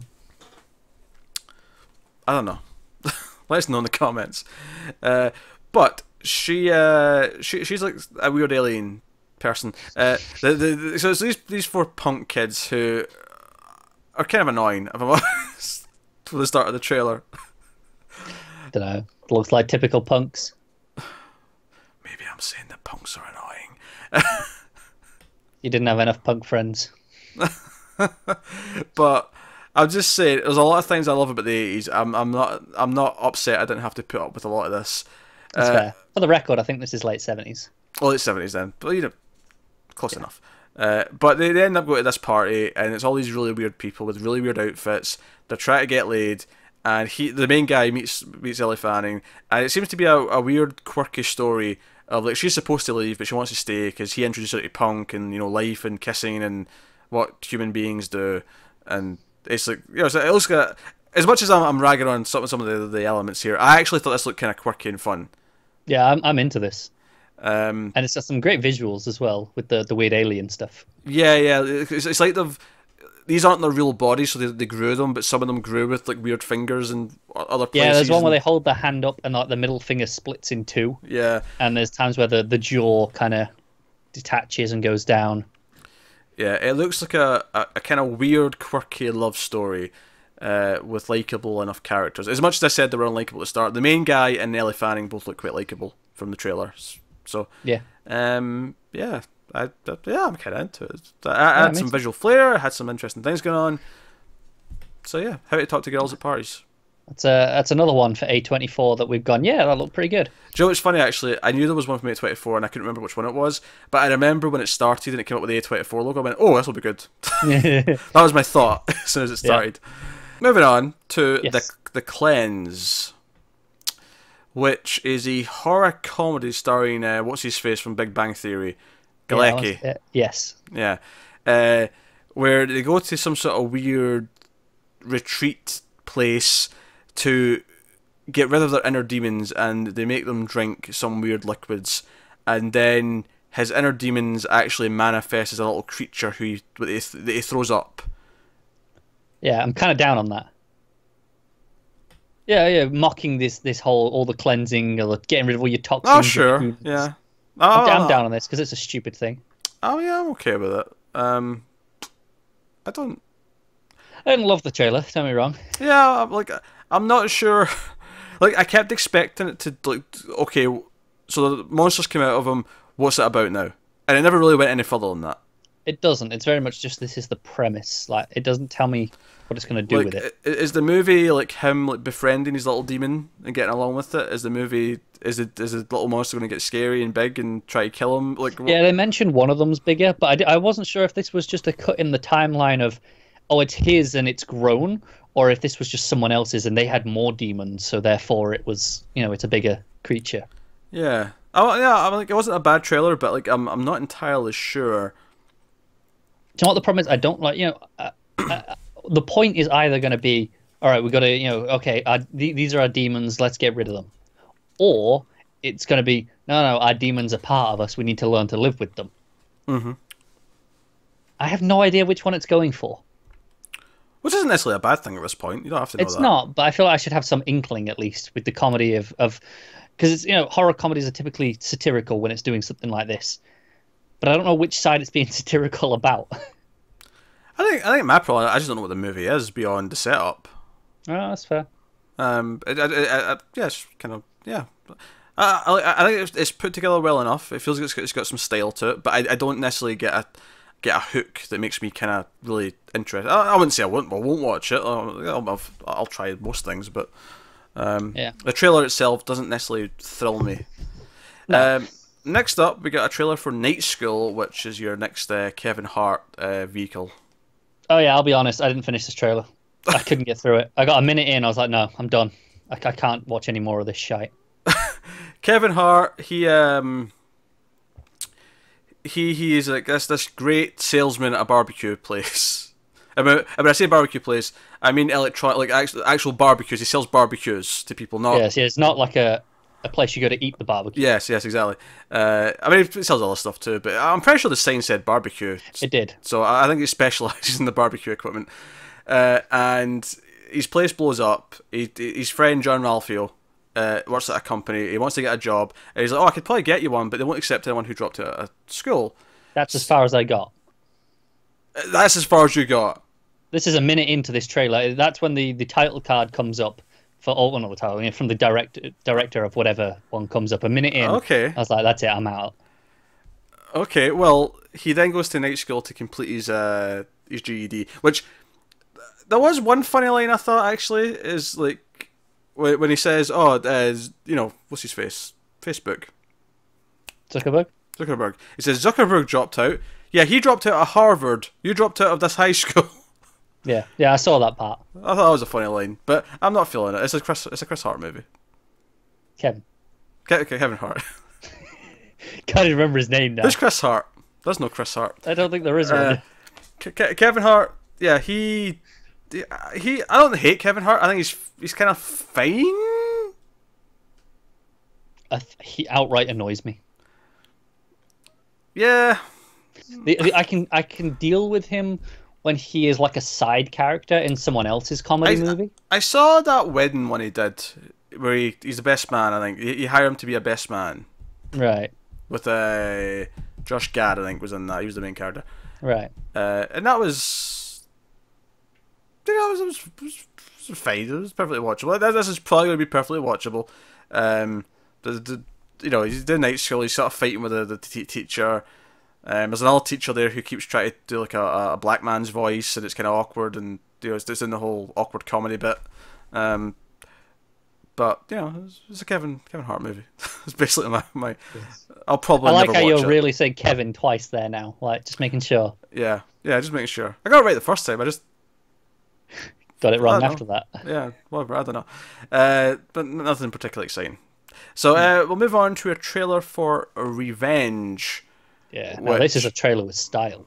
This is a trailer with style. I have one confusing element of it that bugs me, but this looks like a very stylish kind of female revenge movie where this girl's like witnesses something or is attacked or something, and it seems to mostly take place in the desert, sort of like near where she lived. Yeah. Or where someone lives. It may not be her house. And you've got all these men, and they think they can easily kill her, but she, like, you know, kind of becomes this badass over the course of the movie. They push her off a cliff, and she lands on, like, you know, like this branch thing that, you know, impales her. Yeah, it almost looks like she dies and comes back to life. It very much looks like that. I'm not sure if that's... Yeah, I thought that might be what is happening. There's, you know... Yeah, it's not, it might play either way. The movie might be way more, like, obviously supernatural, or obviously... she comes back from the dead and she's... Yeah, I don't know if it's like, oh, she's not quite dead and, you know, she just gets up and hobbles and heals or whatever. Well, because does it right after that. The reason why I don't think she's dead necessarily, because right after that she actually does heal her wound. She, like, you know, burns her wound. No, that's true. But then at the same time, it might be, okay, she was dead. She came back, but the wound's still open. So let's close that up. Sure, I feel like she's going to die and come back though. Just she's healed. It's fine. She's basically a zombie. What gives a shit? Because she got a hole in her stomach. But everything after that, though, all the actual revenge stuff with like her chasing them down, being covered in blood left and right, all that stuff I really liked. Oh yeah, I was into it. It looked pretty great. You got some cars and dirt bikes going on. Yeah, it looks like a very stylish movie. A nice action revenge movie. My only real complaint is that I thought the first chunk of it was so abstract. I actually couldn't tell why they were trying to kill her. Like, I couldn't tell if these were just men that showed up at her house, but she seemed really friendly with one of them, or if like he lured her into a trap, or she caught them doing something she wasn't meant to catch them doing. Like, I actually have no idea. I agree. I'm going to give it the benefit of the doubt and assume it's just poor trailer cutting. That Oh in sure. context of the full movie, Oh it'll no, be like fine. I have no doubts that the movie will make sense, but the Yeah, trailer, like I had no idea why they were after. I actually couldn't tell. I know me either. For the real, this is a theaters on demand May, Oh, cool. so I mean I'm interested in checking it out. Oh, good, okay, oh, good. I'll book you for the Jigowatts. I mean, assuming May's a little bit lighter, yeah. Probably not, but we'll see. Uh, so, so no, Revenge looks pretty good. I mean, I suppose the other complaint would be the title's very generic. It is, but it comes up in neon, so I'll let it pass. Comes up in neon, it's okay. Next up, we had a movie called Cargo. This is a Netflix movie. Martin Freeman in a zombie film.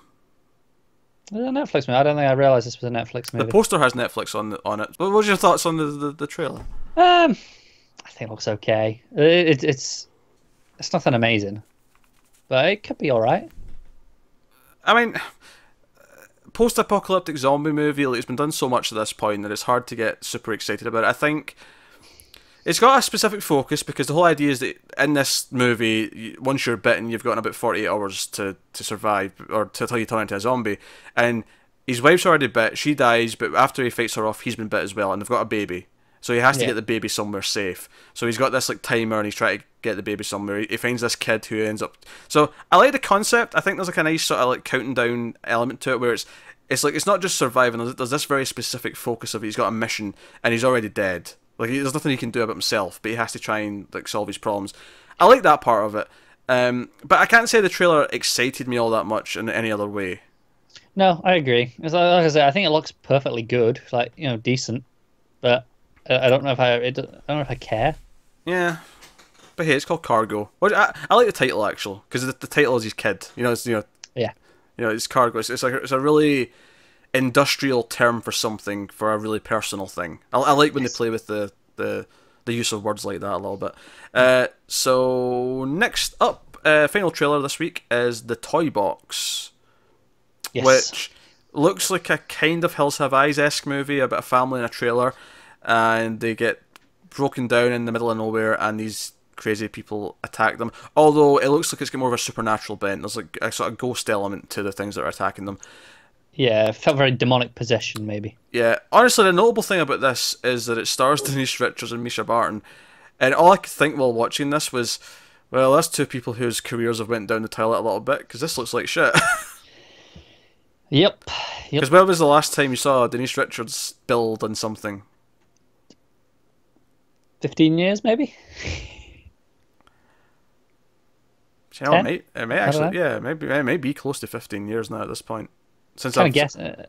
because yeah, it was the end of the 90s, start of the 2000s where she was a thing, and then Yeah. all of a sudden, like she was just Charlie Sheen's wife.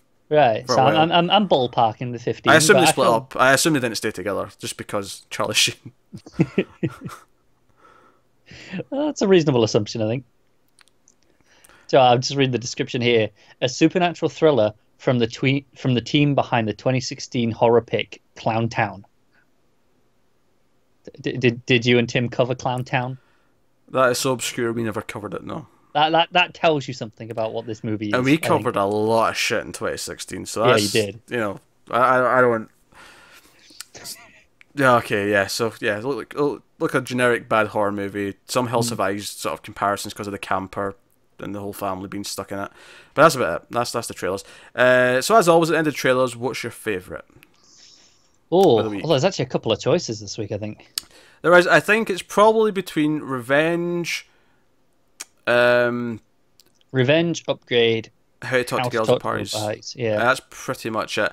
I think as a proper film, I'm most excited about Revenge, but As a trailer. as I'm most surprised by is probably Upgrade. That's fair. I think Upgrade had a better trailer than Revenge because, like you say, Revenge had a lot of style, but that opening section was unclear, and you kind of having to read between Yep. the lines and go, all right, I'm sure it's fine in the movie, But but as a bo- trailer, But all three that we just mentioned did legitimately make me interested in the movies to varying degrees. absolutely, I will probably watch all three of them. So, I think, yeah, I'll probably say Upgrade had the better trailer. Yeah. Alright, upgrade one. Oh, that's surprising this week. There you go. That's trailers. Alright then, back on to general news, and next up we have writers John and Eric Hober are reteaming with STX Films. They have been hired to write a family action comedy that will star Dave Bautista and kick off a potential franchise. This doesn't sound like a franchise start. This is like a one-off, like family-friendly comedy to me. But the film will follow. Yeah, but I'd have said the same about Johnny English. Sure, but the film will follow a hardened CIA operative, played by Batista, who finds himself at the mercy of a precocious 9-year-old girl having been sent undercover to surveil her family. So, like, alright, so the girl kind of is his boss, and it's kind of, you know, comedy because of that, but, so, is the second movie like her, like, if there's going to be a franchise, is she, like, grown up in the second movie, and she's, like, you know, a teenager then, and then in the third movie, she's, like... Or there's other kids. All those other kids. Which, I mean, could be. It's basically a franchise of, like, Kindergarten Cop, kind of, where it's just constantly another kid every time. Yeah, basically. It doesn't sound like a franchise potential to me, but, you know, whatever. I mean, I don't know what they're going to do with it. Clearly there's a reason we're not the ones running Hollywood. Apparently so, yeah. Next up, we got Focus Features. They've acquired the rights to an upcoming Kevin Wignall novel called To Die in Vienna, although the movie they're adapting it into will be Welcome to Vienna, with Jake Gyllenhaal, who's going to star and produce. The novel will be published by Thomas and Mercer in June. The pick is contemporized, but the tone feels like a throwback to the paranoid thrillers like The Conversation, so 70s thrillers. Gyllenhaal will play Freddie Macon, a civilian surveillance contractor who for the past year has been watching Jing Chen, a Chinese academic in Vienna. When Freddie returns home early one day with a migraine, he interrupts a break-in at his apartment. The intruder escapes, but then comes back and tries to kill him. From that moment on, the contractor realizes he is a hunted man who clearly saw something he shouldn't have. He realizes that he not only... This is a really long description. He realizes that he not only doesn't know who is trying to kill him or why, he doesn't really know who he's actually employed by. When Cheng also disappears, Freddy gets his first indications that it might be the CIA trying to shut him down. His only hope for survival is that they don't know the whole truth about Freddie Macon either, or about the past he's running away from. So it sounds like if it is the CIA who's hired him, or they're the ones trying to clear him out, they don't know that he's basically a Liam Neeson-style badass who's going to fight back. Pretty much. Is this the future of Gyllenhaal's career? You say that as if he's done more than one of these already. No, I know, but that's my concern. This all started with one for Neeson as well. Yeah, but Gyllenhaal's pretty versatile. He is. He does a lot of things. So that's the thing that's happening. Sounds okay. So next up then, Mizzo has been tapped to do a draft of Armada, which is the Ernest Cline book, who of course did Ready Player One. So this is Universal Pictures who are doing this. So Cline actually wrote a draft of the screenplay, and now it's been redrafted by the new guy. And so basically this one is also filled with Easter eggs of 80s and 90s pop culture, so he's got a shtick. Very expensive shtick for movies to to make. So it's about wish fulfillment as well, like Ready Player One. Armada follows a teen, Zach Lightman. That's funny. Not a great name. It's also basically describing his, you know, plain white bread character, I assume, based on Ready Player One. Here's a bland, uninteresting dude who's, you know, not as interesting as every other character, but he's the one we're going to follow. So Zach Lightman, who learns that the Space Invaders-like video game he's been playing for quite some time is actually a recruitment tool for a secret government organisation called the Earth Defence Alliance, which has... First problem before you carry on. Who plays a knockoff of Space Invaders? I'll just play Space Invaders. Copyright?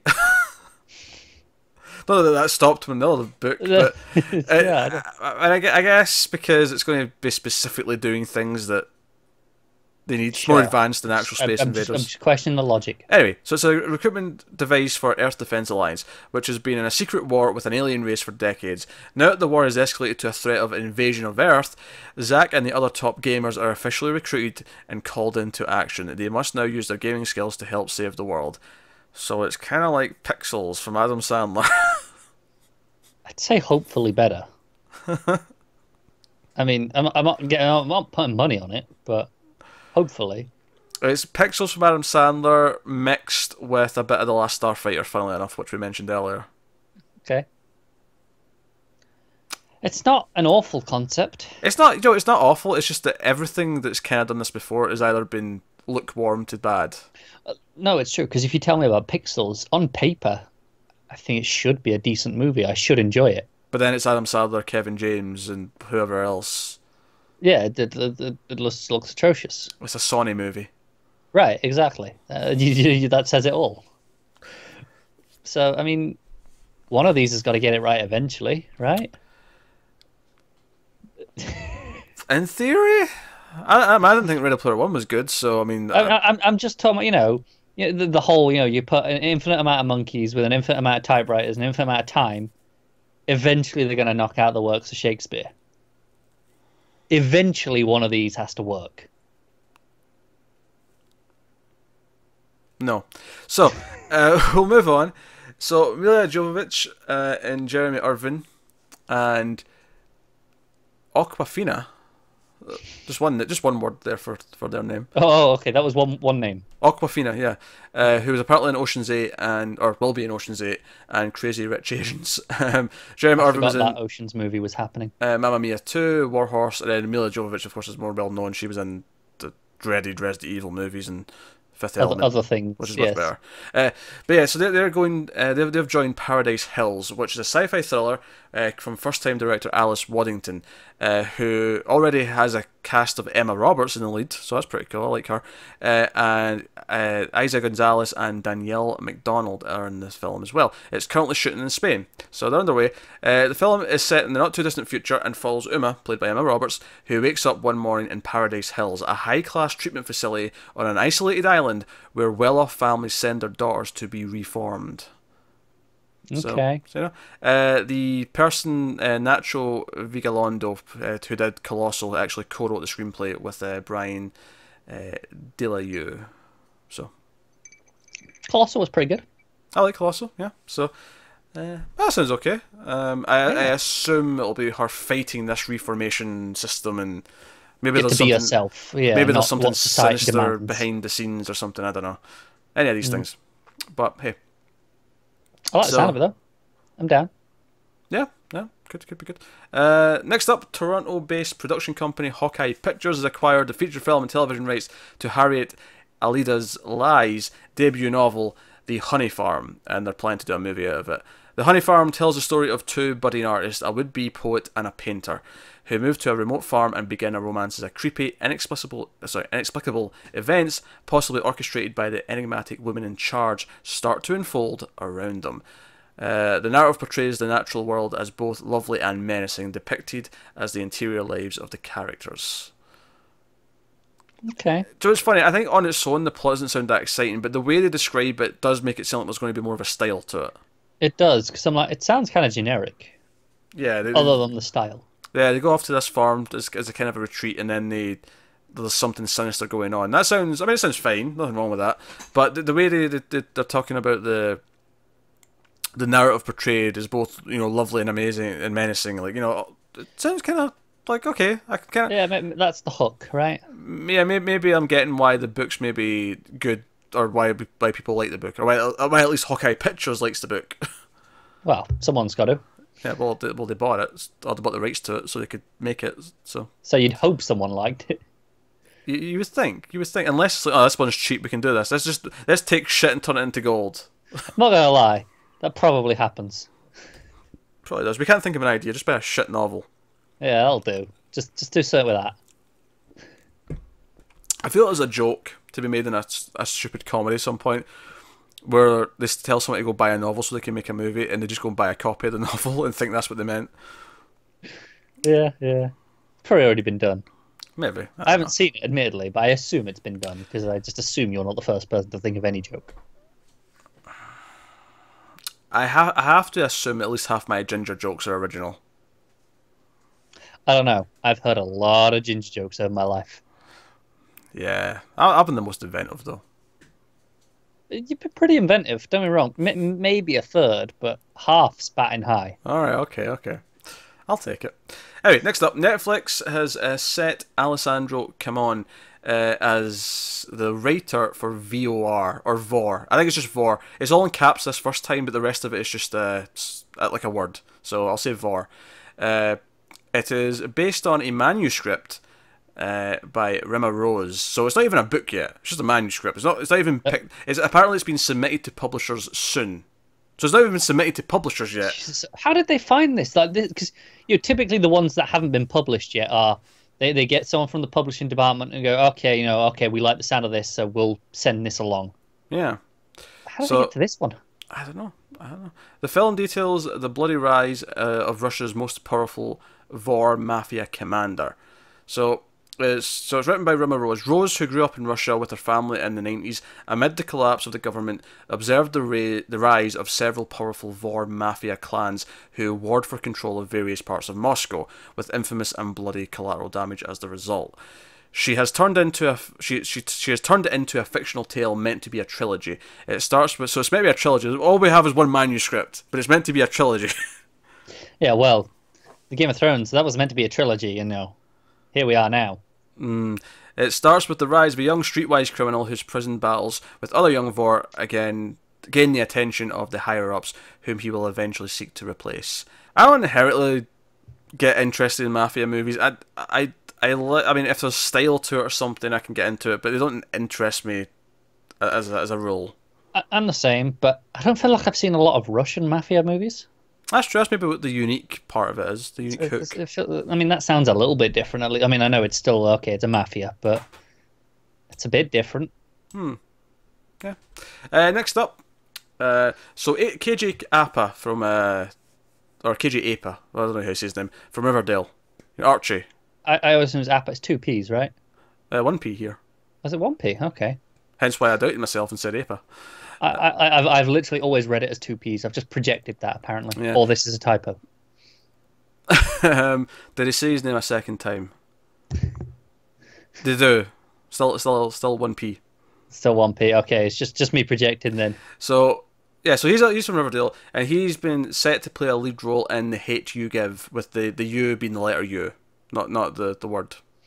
Okay. And it is a George Tillerman Jr. directed drama for Fox 2000. So this is kind of a weird, or not weird, but this is an all the money in the world situation. He's actually been cast as a character who's already been in the movie and shot, and they're replacing an actor. They've already basically finished it, but they're going back for a little over a week of reshoots. And it sounds like he's Kel, the second main character, so they're doing this quickly. They're ramping out all his scenes. Yeah, because it says at the bottom of this that he's got many scenes between the two leads and involving crowds and the rest of the cast. So they're doing quite a bit with him over a week. Yeah. So they're doing reshoots. This move was necessitated after video surfaced in which the YouTube star Lolly, where's his full name? I'll be able to tie her up. Kian Lolly. So he's been dropped because he's a YouTube star and he basically uttered a bunch of racial slurs. And never heard of him. I've never heard of him either. And he apologised later, but the slurs, I mean, arguably it's enough anyway, but even though he apologised, the movie itself is the themes of the movie are inspired by the Black Lives Matter movement. It was also dropped by his agency. They just dropped him. Like, nah. Okay, he's finished then. Yeah, except on YouTube, arguably. I have no idea who he is. I have no idea. Yeah, whatever. Literally never heard. I don't get it. It's the same with the PewDiePie thing. I don't get this thing where like you get angry and you start spouting racial slurs. Like I would just never. No, and you had the other guy. What was it? The Suicide Forest dude. Oh yeah. Well, did he do racial slurs as well? No, well, it wasn't racial slurs he did, but he just did the suicide thing. Yeah, but then like a week later he did something. He did this whole big apology, and then like a week later he did something else. Yeah, I don't get it. Some of these awful people, like it's. Because the whole thing with PewDiePie, because I'm more aware of that story, which is why I'm going to that one rather than this guy. But he just got angry and started shouting slurs, right, in anger. And I'm like, But if you're saying that when you get angry, then you're so comfortable saying it that it's obviously something that you say in a relatively normal basis. Yeah. Because it's what your mouth's going to. You're not stopping and saying that specifically for a reason. You're saying it because, oh, this is just naturally what I say when I get angry. It's one thing to say it in conversation when you're thinking about what you're saying and, like, you know, in context. But in anger, like you say, you're not really thinking about what you're saying. It's just the first thing that comes to mind. So how often are you saying it that you're just spouting it out like that? Because, I don't know. But anyway, so here we go. How this is so hard for all these assholes to keep in mind, I don't know. But so the drama is an adaptation of the Angie Thomas novel. It stars Amanda Stenberg as a teen prep school student who witnesses a police officer murder her best friend. Apa plays her boyfriend, one of the privileged white kids attending Williamson. He never concerned himself with the different skin colour of his girlfriend that he adores and knows little about her life back home, until she becomes the only witness in a police shooting and becomes increasingly political as she grieves for the death of her friend Khalil. It awakens him to how deeply race impacts their relationship. There are many scenes between... I've read that already. But yeah, many scenes between him and the rest of the cast. Next up in the news, Amy York Rubin will direct Paramount Pictures' Gay Kid and Fat Chick. Okay. I'm letting that one sink in. Gay Kid and Fat Chick. Sell me on it, because right now I'm going, eh. It's been written and produced by Bo Burnham. He was one of the comedians in The Big Sick.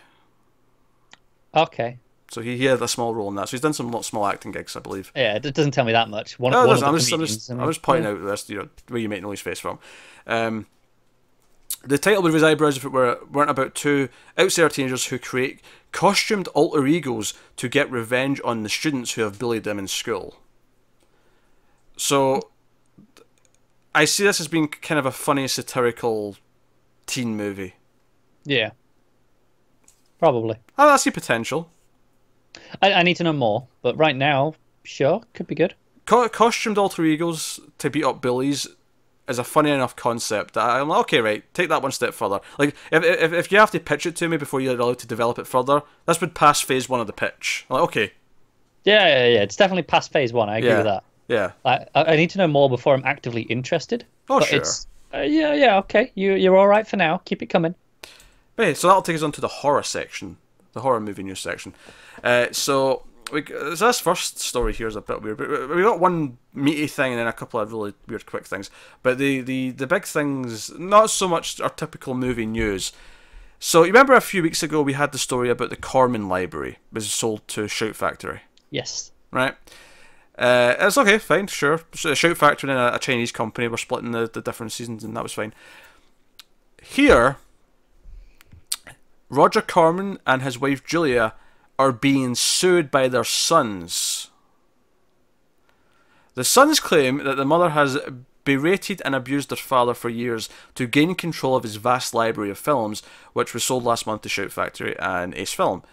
The sons, Roger and Brian, claim that the sale of 270 films under their father's New Horizons Picture Corp banner, which they refer to as stolen film properties, violated a trust agreement that would have provided them and their two sisters with $30 to $40 million each. They are also suing Ace Film and Shout Factory, claiming they knew and should have known that the perpetrated sale of the New Horizons catalogue included film properties owned by the trust. So their inheritance got auctioned off, and they're pissed about it. Is basically the gist of this. Here's the thing: they say, "Oh, it's owned by the trust." Is this something that it's going to go in the trust? But if it's not in the trust's name, right, then it's not legal. By the legal definitions of contracts that they're selling it on, it's not theirs. Next bit. The Sun suit, which you can read, there was a link to it. I didn't bother reading the actual suit because that just sounded really boring. So the Sun suit, filed yesterday in the Los Angeles Superior Court, seeks the preservation and recovery of the trust assets comprising the film library and the imposition of a constructive trust over all respondents. Ill-gotten gains including from the sale or disposition of that trust's assets. A lot of legal speak. I'm not going to claim to completely get all that. They're also seeking double damages against their mother and father's attorney's fees and punitive damages. They also claim that their parents, as likeable and charming as they are, were unfit to serve as trustees of the trust. It mentioned as well that apparently, 15 years ago, 10 years ago, whenever it was, like they were promised this, and he said, "Oh, this is worth about 160 million, so you'll all get 30 to 40 million dollars each when when I go," kind of thing. It's worth that. Do you know the only way I can see them winning this? Mm-hmm. Is so they mentioned that they're unfit to be the trustees. Yeah. So basically everything in the trust is under their control, so they can take or put in stuff as they please, right? So the only way they can win this if they can prove that they are unfit. And I mean, I'm not saying that old people can't be fit for this, but Roger Corman's like 95. The dude is ancient. No, that's fair, but they have to prove that both of them are unfit. Oh sure, yeah. And that's going to be if the problem is they were fit enough to authorize a sale in the first place, right? So it's going to be a tough battle, I would assume. Would you fight a tough battle for 30 to 40 million dollars? Oh, I might well. Against my parents, kind of a dick move. I'd say, yeah, what do I care? I want the money. I'm an awful person. Yeah, you are an awful person. So, I just like, we read this story a couple of weeks ago about the the selling of the library. And it's like, okay, Shout Factory are going to do things with it. It's like, okay, that's cool, but I didn't expect to hear anything about it until maybe some projects were happening. And then all of a sudden, Roger Corman's kids are suing him. This is way more interesting. It kind of is. And I feel like, I mean, what did I can't remember what they sold it for. I have to go back to the original thing. I mean, maybe, were the kids still in their will for everything they made from it? I mean, maybe it wasn't anywhere nearly as much as what this is. I don't think they sold it for 160 million. I don't remember it being that high. I don't recall. I don't recall it being that high either. But clearly they're not happy. I assume they would have got off the profits, right?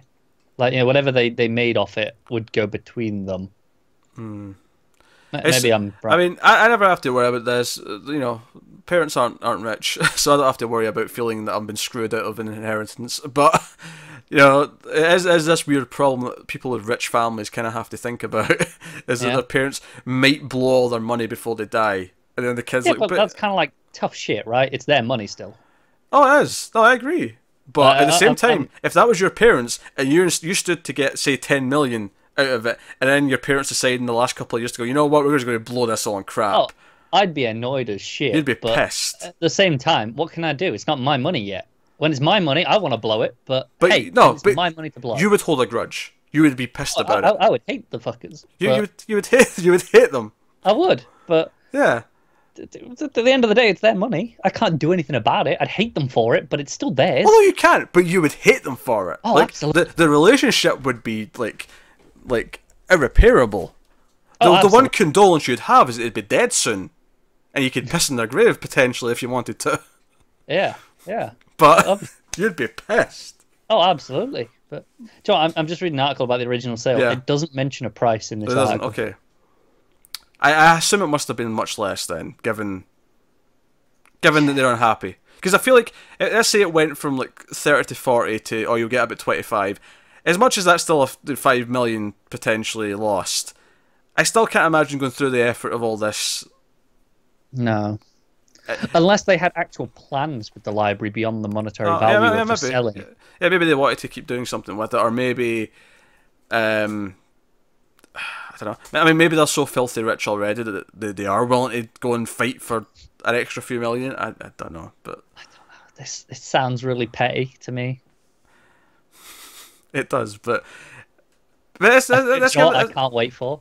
I can't wait for the movie about this. But let's play devil's advocate here. What if they're saying is true? Is that their mother's very manipulative and he's kind of delirious now, and she's been kind of nah, don't do this. No, it's true. It depends on whose name it's in. Because at one point they said that she'd give him so much shit about what to do with these assets that he would become physically ill at times. They said that one, but that was one of the statements they made. No, that's true. But I mean, they're suing against both of them, right? Yeah. Not just her. So. And the companies that bought it. I can't imagine Shout Factory's happy about this. It's they just bought, we got all this library, let's do all these things. Oh wait, now we might be sued, and we might also end up, if it goes all bad for us, we might lose what we just bought, and have to pay a bunch of legal fees. and damages to them as well. Yeah, they want damages. It does feel like they're being greedy. It has to be It said. does. Maybe I'm wrong, but right now I'm like, shut up! It's their money. It's their library. It's not yours. You haven't got it yet. This is a kid going, damn it, that was going to be mine, and annoyed that it's not anymore. In simple terms, like maybe we'll find out that it was legally promised to them, and at which point, okay. Oh yeah, okay. If there's legally binding things, then that's different. But yeah, but hey. So moving on, a couple of quick things I need to wrap up. In fact, one quick thing. I thought we had two quick things. Oh well, one quick thing. Okay, so we've got a release date for the Grudge remake, basically. August 16th, 2019. So I forgot this was a thing. it's literally been in the news like 4 times. I know, and it's so forgettable that I forget about it every time. Lin Shaye's in it. It's a Grudge So that remake. doesn't mean anything. She's in everything. Well, lots of horror She's things. in horror movies, yeah. Okay, Yeah. John Cho's in it. Well, that's more notable. Alright, August next year. Look forward. Be excited. Yeah, I'm probably not going to bother. I'll leave that one to you and Tim. As is typical. So that's the news. So what we do now is we talk about movies that we watched this week that were not for review purposes. I have one. You had like 15 last week, and it was a tedious exercise listening to you rabbit on for that long. How I many haven't do you got quite have? as many. How many do you Let me have? count. 1, 2, 3. I've got like 3 completely fresh ones, and then a couple of other things. Do you want me to go first? Go first, yes. All right, fine. Well, seeing as last week was Good Friday, I did one last Easter movie, but this is the best one I've done yet. Now, I know Peter warned last time he's just going to cut any Easter talk, but this was an actual good movie. This was Last Days in the Desert, and this is... So it's set, in the desert before he goes on. It's the 40 days during Lent, basically. And it's Ewan McGregor playing Jesus... What was he doing in the desert for 40 days? Meditating, getting closer to God, all the usual bollocks. Okay. Fasting. That was an important part. Fasting. He doesn't eat for 40 days somehow. I'll observe Lent on a full stomach, thank you very much. Me too. Yeah, but yeah. But anyway, it's Ewan McGregor playing Jesus and Lucifer. And there's only like 5 characters in this whole movie. And it's basically Jesus it's quite late into that 40 days, and he comes across this family in the desert. And it's Kieran Hines is the father. You got Ty Sheridan as the son. And it's this whole movie. It's about exploring the relationship between fathers and sons, and the idea of sons having to become their own men in spite of what their fathers want for them. That sort of stuff. It's really good. It's absolutely goddamn gorgeous. It's Lubezki as a cinematographer who did obviously Arrival, Gravity, Birdman, Revenant. Okay. So it looks phenomenal. It's all in just these. Was this before all these movies, or is this really recent? This was 2015, so kind of in the middle. All right. And it's all this natural light in the desert, and it looks amazing. Like genuinely, it's worth watching just for how it looks. It's really fun in terms of his portrayal of Lucifer. There's a lot of like really cackly lines, and the way he plays up their relationship. And it's not super religious because it takes it as fact that he is son of God, so it can play with the relationship between father and son. But it doesn't. There's no like all these miracles or anything like that. It never gets really preachy, so you don't need to worry about that if you're against that sort of stuff. But it's well worth watching. It's really good. I know, there's nothing that makes me lose interest in a story more than it being about Jesus or God. I know, but it's not really about him being Jesus. There's not much of that stuff. Like I said, there's stuff with him grappling with what he should do, but it's all about the relationship between father and son. Getting through like 3.5 hours of Ben Hur, and then that last half hour, Jesus. This is only like an hour and a half, I'm pretty sure. From memory, this is a full week ago I watched this now. Anyway, what's next? What's next? I checked out one of the new Netflix movies last week, Happy Anniversary. Every single week you're back here with another Netflix movie or two. Well, they're just there. I just put them on when I go to sleep. How was Happy Anniversary? This was the John Ralphio one, right? It was, yeah. Perfectly enjoyable. Nice little fun romantic comedy. Nothing special, but if you like them, yeah, why not? Okay. Do you want to pop in? Now go on. You save the best for last. So you. Ooh, okay. I finally checked out The Commuter because that got home release this week. All right. Okay. Yeah. So of course the latest in the Liam Neeson action movies. Was it a good example of the Liam Neeson action movies? Actually, it's pretty good. Yeah. It does change things up a little bit. It's not super action heavy for a lot of it. It's a bit more mystery and investigative. Right, well, he's getting older. His knees can't take it anymore. So. Yeah, not quite. There's still some action, obviously, but not quite as much as the trailers sold it as. But it's definitely in the better half of his action movies. I will say there is a moment at the end that made me just outright laugh out loud, which I'm pretty sure was not intentional. Okay. In the big emotional climax point, and it's a bit predictable in terms of okay, all right, okay, that guy's the bad guy, fine, whatever. It gets a bit predictable in that sense, but yeah, it's pretty fun. It's well worth checking out if you like Liam Neeson action movies, anyway. All right. What else I watched new? I already spoke about Ready Player One earlier. I checked out Pacific Rim Uprising this week. Pretty good, pretty good. Not quite as polished as the first one, but I enjoyed it. I enjoyed it a lot. I want another one. And then I'm into rewatches. Obviously, I mentioned last week I started watching through all the Marvel movies with the girlfriend as we getting through them. All right. What did you get through this week? I checked off Iron Man 2, Thor, Captain America 1, The Avengers, and Iron Man 3. So I varied from downright boring and shite to Iron Man 2 and Captain America 1 to my favourite, even though I know it shouldn't be, Thor, to the very good with Avengers and Iron Man 3. They are probably in some of the better Marvel movies, in my opinion. Oh yeah, Iron Man 3 is easily the best Iron Man movie. Oh, absolutely. I'll fight anyone. Yeah, I'll fight anyone on it. I know it's divisive, and people were like, "No, it's not." Do you know what is my biggest criticism with Iron Man 3?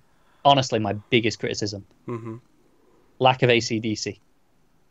I feel like that was such a defined part of Iron Man. Like even in the Avengers, he comes into AC/DC. And not once in Iron Man 3, and I felt really. Yeah, but upset. since they kind of just dropped it in general. They did, but Iron Man 2, Avengers, right? AC/DC, that's his thing, and it's gone, and I hate it. I hate it more in his solo movie than I do in the other appearances, because at least in the other ones I go, right, it's ensemble, it's other people's movies. It's got the best whatever. score though, so I'm actually okay with that. It does have the best score though. I agree with that, but I would have liked at least one little AC/DC bit. All right, are you finally done? No, last one. On Easter itself, I watched the best Easter movie of all time, which is Monty Python's The Life of Brian. There is no better Jesus movie in existence. You a fan? I've not seen it. You're a Monty Python fan in general? Not really seen any Monty Python. Oh my god.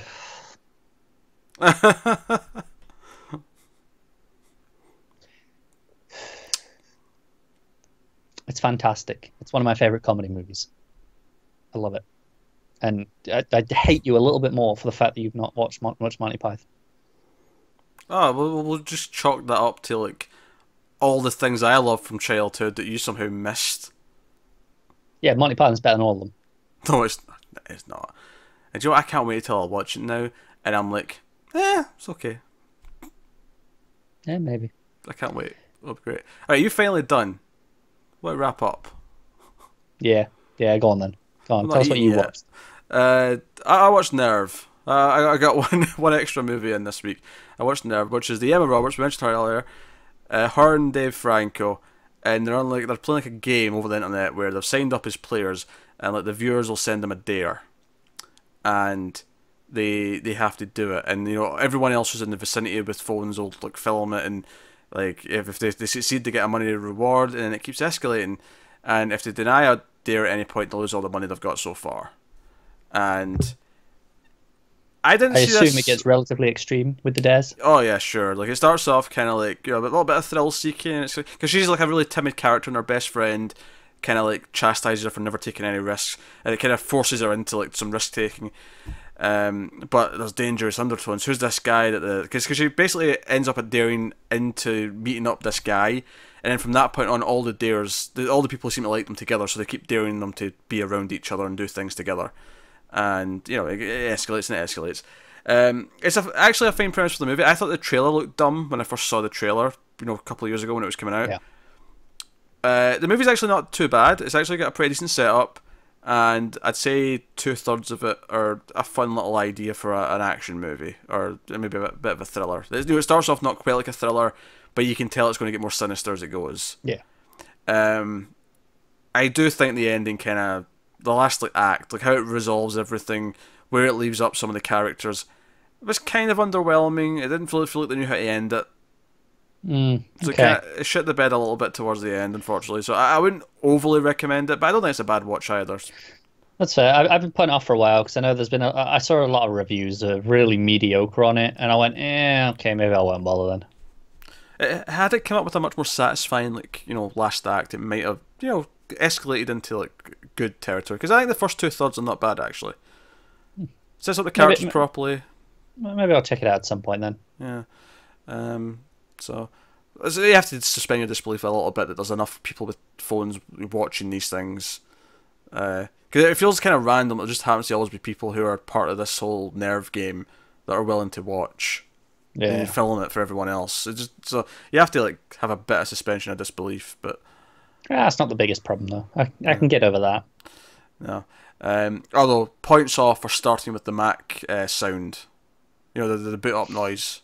Do you know what? Small little tidbit about that. It's slightly out of tune so that you always remember it, because it sticks in your mind more because it's out of tune.